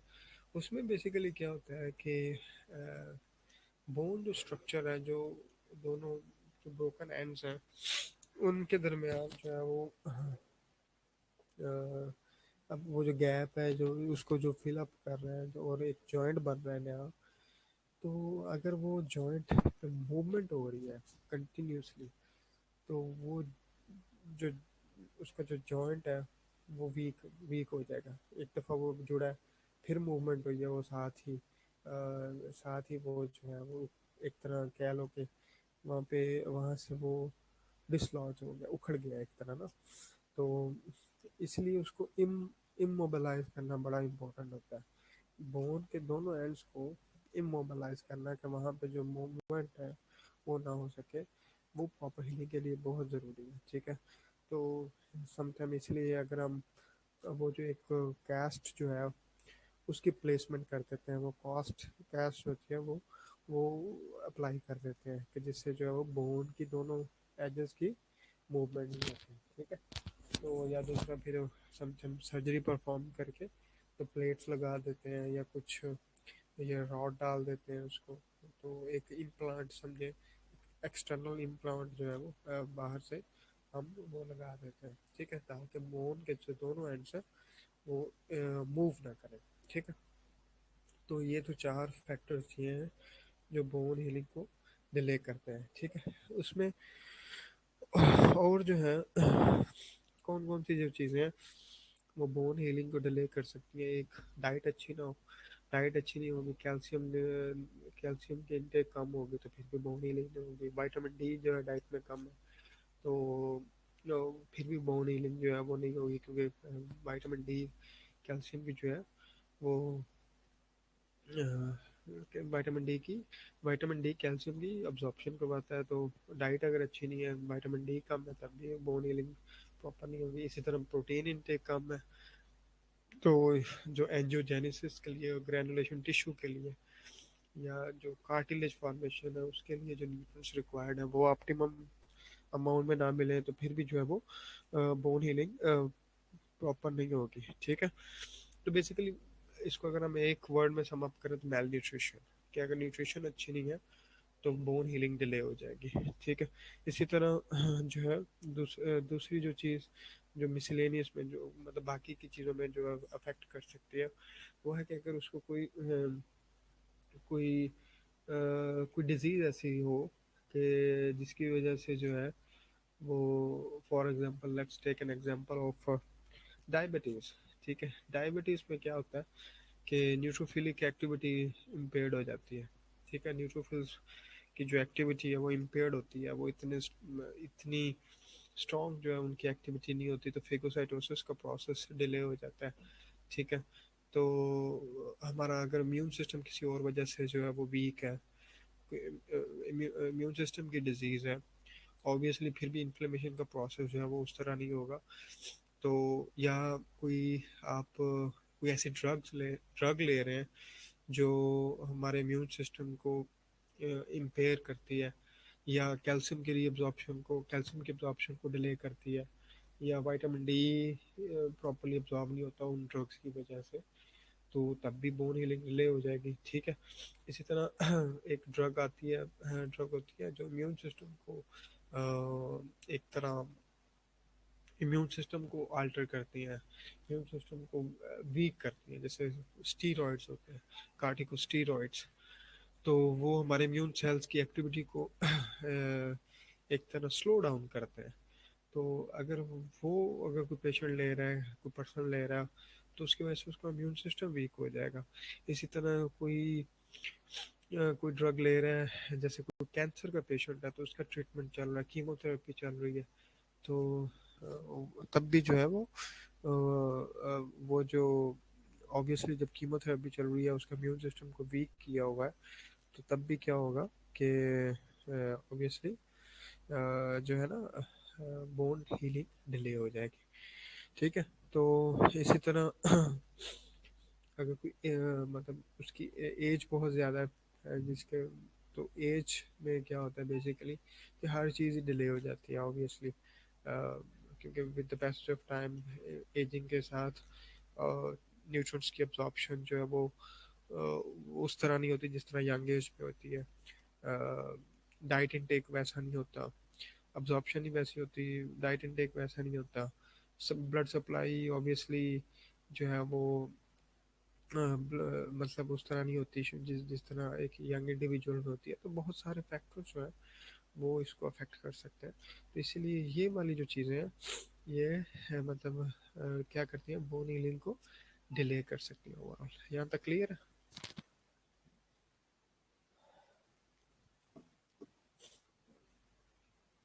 यहाँ देखो क्वेश्चन है तो पूछ रहे हैं। तो बेसिकली जो है अ, इसके कौन कौन से फैक्टर्स इसको डिले कर सकते हैं। बोन के डेड टिश्यू के जो फ्रैगमेंट्स हैं वो बहुत ज़्यादा है, तो फेगोसाइटोसिस भी हो सके। इसलिए में क्या नहीं अच्छा समझ आया।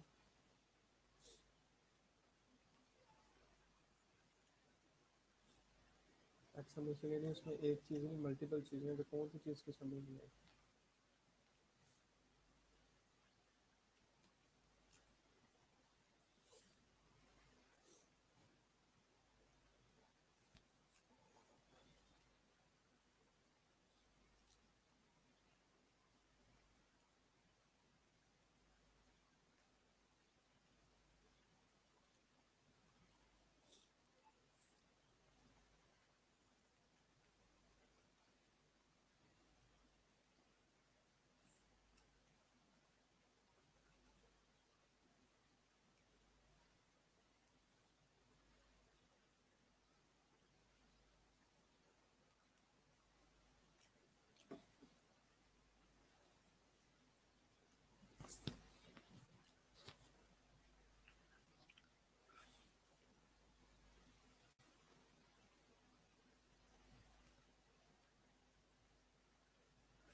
अगर देखो, अगर जो बोन टूटी है उसके fragments between the bone edges जो है वो पड़े हुए हैं, और वो इतने ज़्यादा हैं कि उनको हमारा इम्यून सिस्टम जो है वो डिटेक्ट नहीं उसको रिमूव नहीं कर पाता। तो उसमें जो है अच्छा वो फिर क्या होगा कि वो वहाँ पे जो डेड टिश्यू है उसकी एक्सटेंट बहुत ज़्यादा है, तो उसकी वजह से जो है वो हीलिंग का जो प्रोसेस है वो डिले हो जाएगा।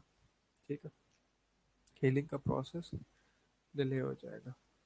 तो ये एक रीज़न है। ठीक है, क्लियर है यहाँ तक? इसमें कोई क्वेश्चन है? और देखो मैं ये ना फैक्टर्स जो जो डिले कर सकते हैं वो, अगर हम सारे के सारे फैक्टर्स हम इन सब फैक्टर्स को इसके बोन हीलिंग स्टेप से रिलेट कर सकते हैं। ठीक है, इसको बोन हीलिंग जो है, बोन हीलिंग के जो स्टेप्स हैं सारे के सारे स्टेप्स इसी के साथ रिलेट कर सकते हैं। ठीक है, अभी ये आपको स्लाइड नज़र आ रही है डायग्राम वाली?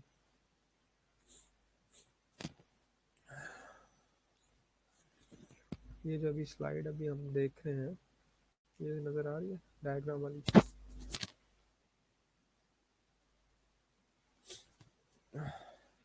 अच्छा, देखो इसके बाद हमने 5 स्टेप्स डिस्कस किए हैं। ठीक है, 5 स्टेप्स हैं। पहला स्टेप क्या है, हीमाटोमा फॉर्मेशन। दूसरा स्टेप क्या है, इन्फ्लेमेशन। तीसरा स्टेप क्या है, कैलस फॉर्मेशन। फोर्थ स्टेप क्या है, कैलस ऑसिफिकेशन। फिफ्थ स्टेप क्या है, बोन रीमॉडलिंग। ठीक है, ये 5 स्टेप्स हैं। जिस स्टेप पे कोई भी प्रॉब्लम होगी और वो वाला स्टेप प्रोलॉन्ग हो जाएगा किसी भी रीज़न की वजह से, तो बोन हीलिंग डिले हो जाएगी। राइट, इसकी समझ आई कि नहीं आई? जिस स्टेप पे कोई भी ऐसी प्रॉब्लम आए कि वो स्टेप का जो टाइम स्पैन है वो ज़्यादा हो जाए, तो उसकी वजह से बोन हीलिंग डिले हो जाएगी। ठीक है, 5 स्टेप्स है ना, स्टेप्स तो वही रहेंगे। अब जहाँ पे ज़्यादा टाइम लगेगा, जिस स्टेप पे अगर कोई भी ऐसा स्टेप है जहाँ पे टाइम ज़्यादा लग रहा है उसको, उस स्टेप को कंप्लीट होने में, तो बोन हीलिंग डिले हो जाएगी। इसको अब इस एंगल से हम डिस्कस कर सकते हैं अगर आप लोगों को समझ नहीं आई तो। ठीक है, अब पहला स्टेप क्या था, हीमाटोमा फॉर्मेशन। ठीक है, हीमाटोमा फॉर्मेशन जो है, अब यहाँ पे डिले अगर हो जाए, हीमाटोमा ही नहीं अभी बन ही नहीं रहा, तो बोन हीलिंग डिले हो जाएगी। अब हीमाटोमा कैसे डिले हो सकता है? ठीक है, हीमाटोमा फॉर्मेशन कैसे डिले हो सकती है? फॉर एग्जांपल किसी को ब्लीडिंग डिसऑर्डर है, ठीक है, किसी को ब्लीडिंग डिसऑर्डर है, फ्रैक्चर हुआ है, ब्लीडिंग डिसऑर्डर है, ब्लीडिंग डिसऑर्डर फिर आगे उसकी मल्टीपल मतलब उसकी जो है वो डिसऑर्डर्स है, ब्लीडिंग डिसऑर्डर, जैसे किसी को हीमोफीलिया, ठीक है, हीमोफीलिया, हीमोफीलिया फिर आगे ए है, बी है। हीमोफीलिया में क्या होता है कि वो जो ब्लड क्लॉटिंग नहीं होती, ठीक है, तो वेसल रप्चर्ड हुई है, ब्लड क्लॉटिंग नहीं हो रही, तो ब्लीडिंग हुई जा रही है। अब ब्लीडिंग हो रही है तो हीमाटोमा तब बनेगा जब वो ब्लीडिंग स्टॉप होगी है तो ब्लड क्लॉट होगा, ठीक। अब वो ब्लीडिंग अभी कंटिन्यूस है तो हीमाटोमा बने, हीमाटोमा फॉर्मेशन में डिले हो जाएगी। और वो ब्लीडिंग क्यों मतलब ज़्यादा कंटिन्यूड है, क्योंकि या तो रप्चर इतना ज़्यादा है कि वेसल्स बड़ी सारी डैमेज हो रही है और हीमोस्टेसिस का प्रोसेस ही नहीं कंप्लीट हो रहा। अब एक तो हीमोस्टेसिस का प्रोसेस कंप्लीट ना होने के चांस जो रीज़न क्या हो सकते हैं कि उसको या तो कोई ब्लीडिंग डिसऑर्डर है, जैसे कि हीमोफीलिया ए है, बी है, इसी तरह उसके प्लेटलेट्स कम है, अगर थ्रोम्बोसाइटोपेनिया उसकी एक एग्जांपल थ्रोम्बोसाइटोपेनिक पर्परा, अगर वो है तो फिर भी वो ब्लीडिंग होती रहेगी। तो किसी भी ब्लीडिंग डिसऑर्डर की वजह से हीमाटोमा फॉर्मेशन डिले हो जाएगी, ठीक है, क्योंकि ब्लड क्लॉट ही नहीं होगा। तो यहाँ पे एक स्टेप आ गया, ठीक है।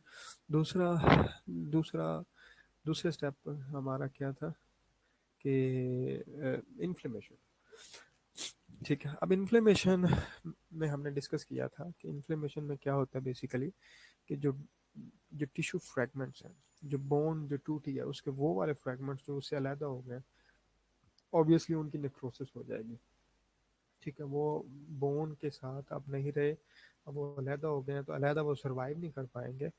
तो वो उन डेड टिश्यूज को, उन डेड बोन फ्रेगमेंट्स को रिमूव करना है, और रिमूव कौन करेगा? हमारा इम्यून सिस्टम। इम्यून सिस्टम की ये जो एक्टिवेशन है और ये जो सारा प्रोसेस है इसको हम इन्फ्लेमेशन कहते हैं। अब किसी भी रीजन की वजह से इम्यून सिस्टम प्रॉपरली काम ना कर रहा हो, ठीक है, इम्यून सिस्टम इम्पेयर्ड हो, कॉम्प्रोमाइज्ड हो, जो है वो कोई इम्यून डिसऑर्डर हो, या कोई ऐसी डिजीज़ है जिसकी वजह से इम्यून सिस्टम प्रॉपरली काम नहीं कर रहा है, जैसे फॉर एग्जांपल डायबिटीज मेलाइटिस है, जो है वो इम्यूनिटी कम हो जाती है, ठीक है। डायबिटीज मेलाइटिस में क्यों कम होती है? न्यूट्रोफिलिक एक्टिविटी कम हो जाती है। इसी तरह कोई ड्रग ले रहा है जो इम्यून सिस्टम को अल्टर कर रही है, जो इम्यून सिस्टम को वीक कर रही है, तो तब भी वो जो है वो इम्यून इन्फ्लेमेशन वाला प्रोसेस डिले हो जाएगा। जैसे हम मैंने आपको एग्जांपल दी, जैसे कॉर्टिकोस्टेरॉइड्स है, कोई स्टीरॉइड्स ले रहा है तो तब भी वो बेसिकली क्या करते हैं, हमारा इम्यून सिस्टम को जो है वो इम्पेयर करता है, कम करता है, मतलब वीक करता है। इसी तरह कीमोथेरेपी है, वो इम्यून सिस्टम को वीक करती है, ठीक है। तो ये इन चीज़ों में जो है वो जो है वो क्या है कि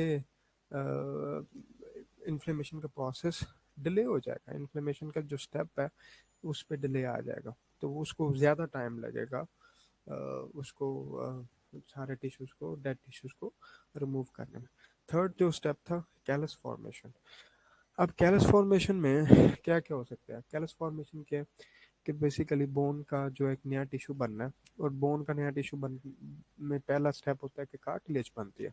सबसे पहले तो वहाँ पे ग्रैनुलेशन टिश्यू बनता है जो एक कनेक्टिव टिश्यू होता है। अदिला आप पूछ रहे थे जो connective granulation tissue is a type of connective tissue कि जिसमें वो एक एक तरह, जैसे फॉर एग्जांपल ये बिल्कुल ऐसे ही है, जैसे इसकी एक एग्जांपल मैं आपको दे देता हूँ कि एक वॉल है, ठीक है, उसके अंदर कोई किसी भी वजह से एक होल बन गया, ठीक है। अब उस होल को फिल करना है, ठीक है। तो अब इमीडिएटली आपके पास वो सीमेंट जो है अवेलेबल नहीं है, तो आपने कोई भी ऐसी चीज़ पकड़ी, और मतलब कोई भी चीज़ जैसे वो सैंड हो सकती है, वो मट्टी हो सकती है, उसको पकड़ा और उसको उस गैप को, उस होल को फिल कर दिया। अब वो जो इमीडिएटली जो उस होल को जो फिल किया जिस जिस जिस जिस स्ट्रक्चर से या जिस जिस मटेरियल से, तो वो जो है वो टेम्परेरीली तो उसको फिल अप कर देगा, ठीक है, लेकिन वो उसका टिश्यू नहीं है, वो उसने रिप्लेस होना है अल्टीमेटली। और वो अल्टीमेटली क्या है कि वहाँ पे वही सीमेंट लगाया जाए या एक ब्रिक लगा के उसको फिल अप किया जाए। तो ये जो बेसिकली एक नया टिश्यू जो बनता है कनेक्टिव टिश्यू और उसकी ब्लड वेसल्स बनती हैं वो उसको हम ग्रेनुलेशन टिश्यू कहते हैं। और वो बनता है फाइब्रोब्लास्ट की वजह से, फाइब्रोब्लास्ट वहाँ पे पहुँचते हैं। तो अगर वहाँ पे ब्लड सप्लाई पुअर है तो ऑब्वियसली फाइब्रोब्लास्ट भी उस तरह नहीं जाएंगे। ब्लड सप्लाई पुअर है तो ल्यूकोसाइट्स भी उस तरह नहीं जाएंगे, तो इन्फ्लेमेशन वाला प्रोसेस भी डिले हो जाएगा, ग्रेनुलेशन टिश्यू फॉर्मेशन वाला प्रोसेस भी डिले हो जाएगा। किसी को न्यूट्रिशन प्रॉपर नहीं मिल रही तो उसको नया टिश्यू कैसे बनेगा जब उसके पास कोई ऐसा रॉ मटेरियल ही नहीं है जहाँ से वो जो है ये ग्रेनुलेशन टिश्यू और कैलस फॉर्मेशन हो सके। तो या एजिंग है तो उसकी वजह से भी क्या होता है कि बेसिकली अब्जॉर्प्शन न्यूट्रिएंट्स की कम हो जाती है। इसी तरह एक जो मतलब कैल्शियम की जो है वो इनटेक कम है, न्यूट्रिशन पूरी नहीं है, विटामिन डी कम है, तो तब भी जो है वो रॉ मटेरियल अवेलेबल नहीं होगा वो नई बोन की जो है वो फॉर्मेशन के लिए। तो यहाँ पे जो है वो एक तरह कैलस फॉर्मेशन और फिर कैलस ऑसिफिकेशन में डिले आ जाएगा। ठीक है। तो जब ये सारी चीज़ें जो हमने ओवरऑल डिस्कस की हैं वो इसको किसी भी एक स्टेप पे अगर वो उसको कंप्लीट होने में टाइम लगता है तो बोन हीलिंग डिले हो जाएगी। इसी तरह आपको ये बोन के एजेस नज़र आ रहे हैं। ठीक है। यही अगर इतने ज़्यादा वाइड हों एक दूसरे से अवे हों और अलाइनमेंट पुअर हो तो फिर भी वहाँ पे जो है वो ग्रैनुलेशन टिश्यू को जो है बनने में और बोनी टिश्यू बनने में बहुत टाइम लग जाएगा क्योंकि वो गैप इतना ज़्यादा है। इसी तरह जो है वो अगर वो गैप कम भी है लेकिन टिश्यू बनता है साथ ही वो बोन मूव कर जाती है किसी वजह से या वेट बेरिंग स्टार्ट हो जाती है। मतलब कोई आप उस पर वेट डालते हैं तो वो ग्रेनुलेशन टिश्यू अपनी जगह से डिसलॉज हो जाता है। तो तब भी जो है वो तब भी जो है बोन हीलिंग डिले हो जाएगी। तो सारे के सारे जो उसके फैक्टर्स हैं वो किसी पर्टिकुलर स्टेप पे जो है वो कोई ना कोई उसको डिले कर सकते हैं। तो that would lead to delayed bone healing. अब आई समझ के नहीं आई यहाँ तक कोई क्वेश्चन है तो पूछना हो।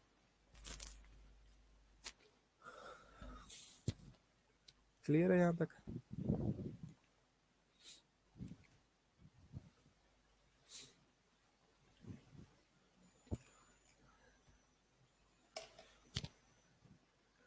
यहाँ तक क्लियर है सबको?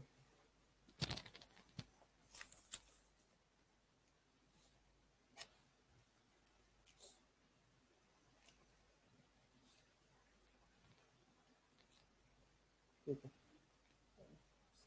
नेक्स्ट जो है वो कॉम्प्लिकेशंस क्या हैं फ्रैक्चर की। ठीक है। कि फ्रैक्चर हुआ तो उसकी क्या क्या कॉम्प्लिकेशंस हो सकती हैं। ठीक है। उस फ्रैक्चर की वजह से एक तो यह है कि ऑस्टियोमाइलाइटिस पहली जो कॉम्प्लिकेशन है वो क्या है कि इन्फेक्शन हो गया। बोन इन्फेक्शन को हम कहते हैं osteomyelitis. Osteomyelitis is the infection of bone. ठीक है। अब इन्फेक्शन किस वजह से होता है? वो बेसिकली इन्फेक्शन होता है कि जो बैक्टीरिया हैं या माइक्रोब्स हैं वो किसी वजह से बोन के अंदर किसी भी तरह बोन तक चले गए हैं तो वहाँ पे बोन जो है वो वहाँ पे इन्फेक्शन हो गया तो उसको वो ऑस्टियोमाइलाइटिस कहते हैं। अब ऑस्टियोमाइलाइटिस मोस्टली जो है वो उसके चांसेस होते हैं जब ओपन फ्रैक्चर हो, मीन्स के कंपाउंड फ्रैक्चर हो। ठीक है। क्योंकि हमारी अगर क्लोज्ड फ्रैक्चर है या सिंपल फ्रैक्चर है तो जो जो बैक्टीरिया है वो एंटर कैसे होंगे। सिंपल या क्लोज फ्रैक्चर में ऑस्टियोमाइलाइटिस के चांसेस जो हैं ऑस्टियोमाइलाइटिस के चांसेस जो हैं वो बहुत कम होते हैं। क्यों? क्योंकि बैक्टीरिया को एक एंट्री पॉइंट नहीं मिलता। ठीक है। बैक्टीरिया को जो है वो एंट्री पॉइंट नहीं मिलता और उस जब तक वो बैक्टीरिया एंटर नहीं हो सकेंगे तो इन्फेक्शन कैसे कॉज करेंगे। ठीक है। बहुत रेयर चांसेस होते हैं कि अगर हाँ अनटिल अगर किसी को सेप्टिसीमिया हुआ है। सेप्टिसीमिया मींस के उसको उसको जो इन्फेक्शन है वो ब्लड के अंदर है, माइक्रोब्स ब्लड के अंदर चले गए, उसको हम सेप्टिसीमिया या सेप्सिस कहते हैं या सिस्टेमिक इन्फेक्शन कहते हैं। तो तब जो है वो फिर जब ब्लड जाएगा उस बोन के उस पार्ट तक तो फिर ऑस्टियोमाइलाइटिस हो सकता है। अदरवाइज अगर किसी को कुछ सिस्टेमिक इन्फेक्शन या सेप्सिस या सेप्टिसीमिया नहीं है, तो ऑस्टियोमाइलिटिस के चांसेस जो है वो ना होने के बराबर होते हैं, ठीक। हाँ, अगर ओपन फ्रैक्चर है या जिसको हम कंपाउंड फ्रैक्चर कहते हैं, तो उसकी वजह से बोन टूट के बाहर निकल आई है, तो स्किन की जो इंटेग्रिटी है वो इम्पेयर्ड हो गई है, ठीक है।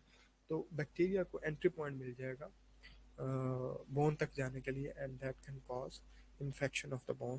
तो फ्रैक्चर की वजह से फिर बोन इन्फेक्शन हो जाएगा, तो उसको हम क्या कहते हैं, ऑस्टियोमालाइटिस। और बोन जो है, बोन के इन्फेक्शन को ट्रीट करना या ऑस्टियोमालाइटिस को ट्रीट करना, इट्स वेरी वेरी डिफ़िकल्ट, क्योंकि बोन इन्फेक्शन जल्दी ट्रीट नहीं होता, उसको बहुत टाइम लग जाता है, ठीक है। सेकंड जो कॉम्प्लिकेशन है वो है फैट एम्बोलिज्म, ठीक है। फैट एम्बोलिज्म, अब फैट एम्बोलिज्म क्या है कि बेसिकली अगर आप बोन का स्ट्रक्चर थोड़ा सा जो है वो उसको माइंड में लेके हैं, तो हमने एक इसका पार्ट, स्पेशली लॉन्ग बोन का जो पार्ट होता है, जो शाफ्ट या डायाफिसिस, उसके अंदर ऑस्टियोमाइलिटिस की समझ नहीं आई Nida. Osteomyelitis first of all ये है is the infection of bone, bone infection को हम ऑस्टियोमाइलिटिस कहते हैं, ठीक है। और जो है उसको हम ओस्टियोमाइलिटिस कहते हैं। और वो होता कब है, क्यों होता है कि बैक्टीरिया जो है वो बोन के अंदर चले जाए, तो वहाँ पे इन्फेक्शन का काज करना बोन की, तो तब हम उसको ओस्टियोमाइलिटिस कहते हैं। अब बैक्टीरिया दो तरीके से एंटर हो सकते हैं, एक या तो वो अ, या तो वो अ, मतलब बोन टूटी है और स्किन ओपन है, तो स्किन के थ्रू बोन तक चले जाए, तो अगर किसी को कंपाउंड या ओपन फ्रैक्चर हुआ है, तो बोन के अंदर चले जाएंगे तो वो इन्फेक्शन कॉज करते हैं। दूसरा, अगर बैक्टीरिया सिंपल फ्रैक्चर है, क्लोज फ्रैक्चर है, और सेप्टिसीमिया हुआ हुआ किसी को, ब्लड के अंदर पैथोजेंस प्रेजेंट है, बैक्टीरिया प्रेजेंट है, तो फिर वो बोन तक इजीली जा सकते हैं, क्योंकि ब्लड सप्लाई है, ऑब्वियसली ब्लड तो हर जगह पे जाएगा, तो that can cause bone infection. तो ऑस्टियोमाइलिटिस इस वजह से होता है, ठीक है। क्लियर है यहाँ तक। सेकंड जो है वो इसकी कॉम्प्लिकेशन वो है फैट एम्बोलिज्म, ठीक है। फैट एम्बोलिज्म में बेसिकली क्या होता है कि हमारे जो स्पेशली जो लॉन्ग बोन्स होती हैं उनके अंदर डायाफिसिस, डायाफिसिस के अंदर जो है वो मेडुलरी कैनाल होती है, मेडुलरी कैनाल के अंदर येलो बोन मैरो पड़ा होता है, याद है ना ये आपको स्ट्रक्चर, येलो बोन मैरो पड़ा होता है, और येलो बोन मैरो में is mainly composed of fat, वो फैट का बना होता है। अब जब वो बोन टूटी है, तो वो जो ऑब्वियसली उसकी जो शाफ्ट है वो स्पेशली उस अगर उसकी भी ब्रेक डाउन हुई है, तो वो वहाँ पे फिर वो जो क्या कहते हैं, वो जो येलो बोन मैरो है मेडुलरी कैनाल के अंदर, वो भी ऑब्वियसली उसके भी ऐसे बन जाएंगे, कह लो पार्टिकल्स कह लो, या पीसेस बन जाएंगे। अब वो जो पीसेस हैं येलो बोन मैरो के, और वो किसके बने हुए हैं, फैट के बने हुए हैं, तो they might enter into the blood stream. वहाँ पे जो रप्चर्ड ब्लड वेसल्स हैं उनके अंदर अगर वो फैट के पार्टिकल्स या वो जो पीसेस हैं वो अगर चले जाएं ब्लड स्ट्रीम के अंदर, और कैसे जाएंगे, वहाँ पे जो रप्चर्ड ब्लड वेसल है उसके थ्रू, तो अगर वो फिर क्या करेंगे, वो ब्लड के अंदर फिर सर्कुलेट करेंगे ऐसे, और जैसे ही वो फिर किसी ऐसी वेसल के अंदर जाएंगे जो बहुत छोटी होगी, तो वो उसको ब्लॉक कर सकते हैं, उसको क्या कर सकते हैं, ब्लॉक कर सकते हैं। और जब वो उसको ब्लॉक करेंगे, तो उससे आगे वाला जो पोर्शन है जिसको वो वेसल सप्लाई कर रही है, उसको ब्लड सप्लाई रुक जाएगी, ठीक है। तो इसको बेसिकली हम कहते हैं फैट एम्बोलिज्म। कि वो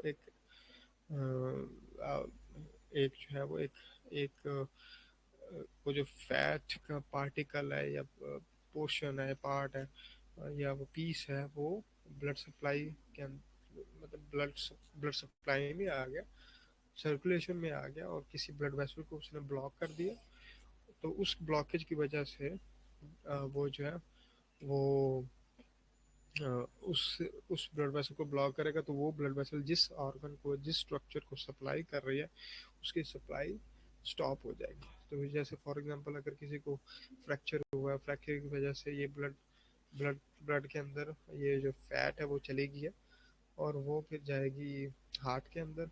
अगर वो वेन्स के थ्रू हार्ट तक पहुंच गई है, तो हार्ट में फिर वो राइट एट्रियम में जाकर राइट वेंट्रिकल में जाएगी, राइट वेंट्रिकल में जाके वो चली जाएगी लंग्स के अंदर। तो मोस्टली जो एम्बोलिज्म है, चूंकि जो स्मॉलर ब्लड वेसल्स होती हैं ज़्यादातर, वो अगर प्रॉब्लम प्रॉब्लम सबसे ज़्यादा जो है वो पॉसिबल ही हो सकती है लंग्स के अंदर और हार्ट के अंदर या ब्रेन के अंदर। यहाँ पे एम्बोलिज्म सबसे ज़्यादा प्रॉब्लम करता है। ठीक है, तो वो फिर उसकी जो सप्लाई है वो इम्पेयर्ड हो जाएगी, और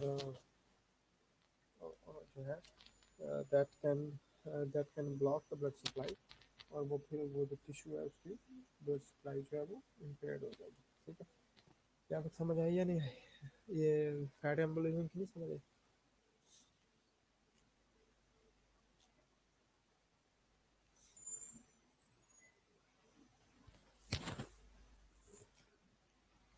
अदीना, फैट एम्बोलिज्म की समझ नहीं आई? एम्बोलिज्म एक, मैं समझ आ गई कि नहीं आई अदीना?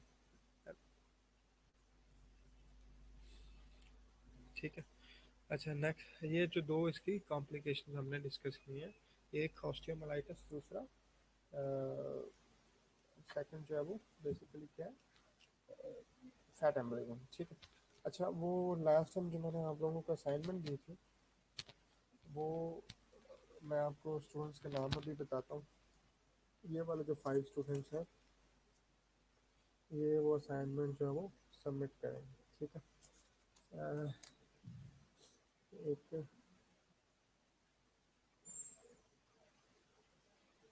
अंबर फारूक करेंगे। ठीक है।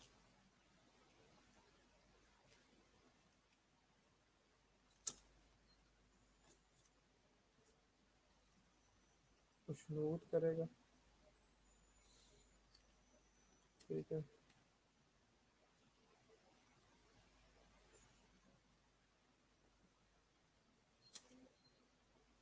थर्ड जो है वो महनूर।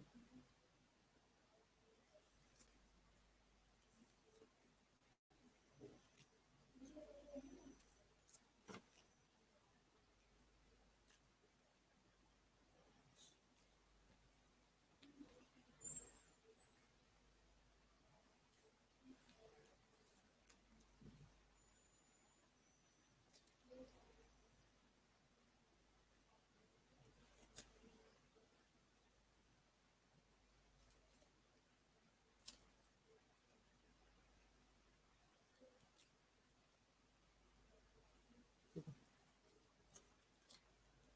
ठीक है, तो ये 5 स्टूडेंट्स, एक अंबर फारूक, खुशनूर तैमूर, महनूर, तौसीफ हुसैन और निमरा महरीन, ये 5 स्टूडेंट्स जो है वो आज 2 बजे तक की जो असाइनमेंट है, जो लास्ट में असाइनमेंट दी थी, वो सबमिट करेंगे। ठीक है।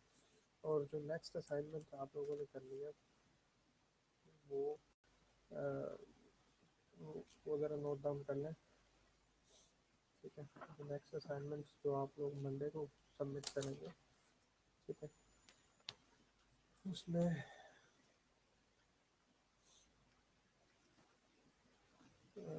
2 क्वेश्चन आप लिख लें। ठीक है,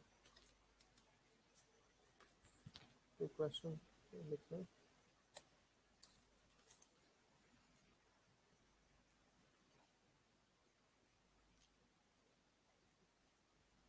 number 1, briefly describe the process of development of long bones. Briefly describe the process of development of long bones. ठीक है।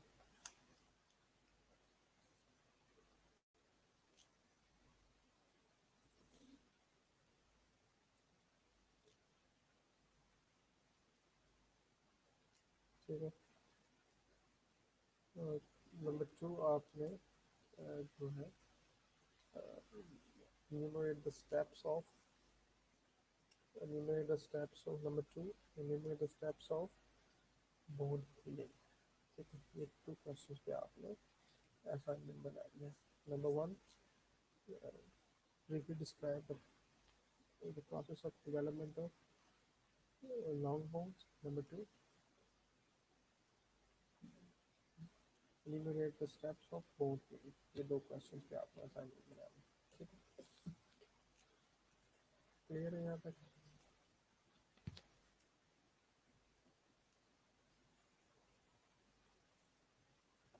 ठीक है, तो आज के लिए इतने. कल नेक्स्ट टाइम हम स्टार्ट करेंगे बेसिकली स्केलेटन और एक्सियल स्केलेटन से जो है हम शुरू करेंगे, कंटिन्यू करेंगे. ठीक है, यहाँ तक क्लियर है सबको? नाम सबको मैंने बता दिया.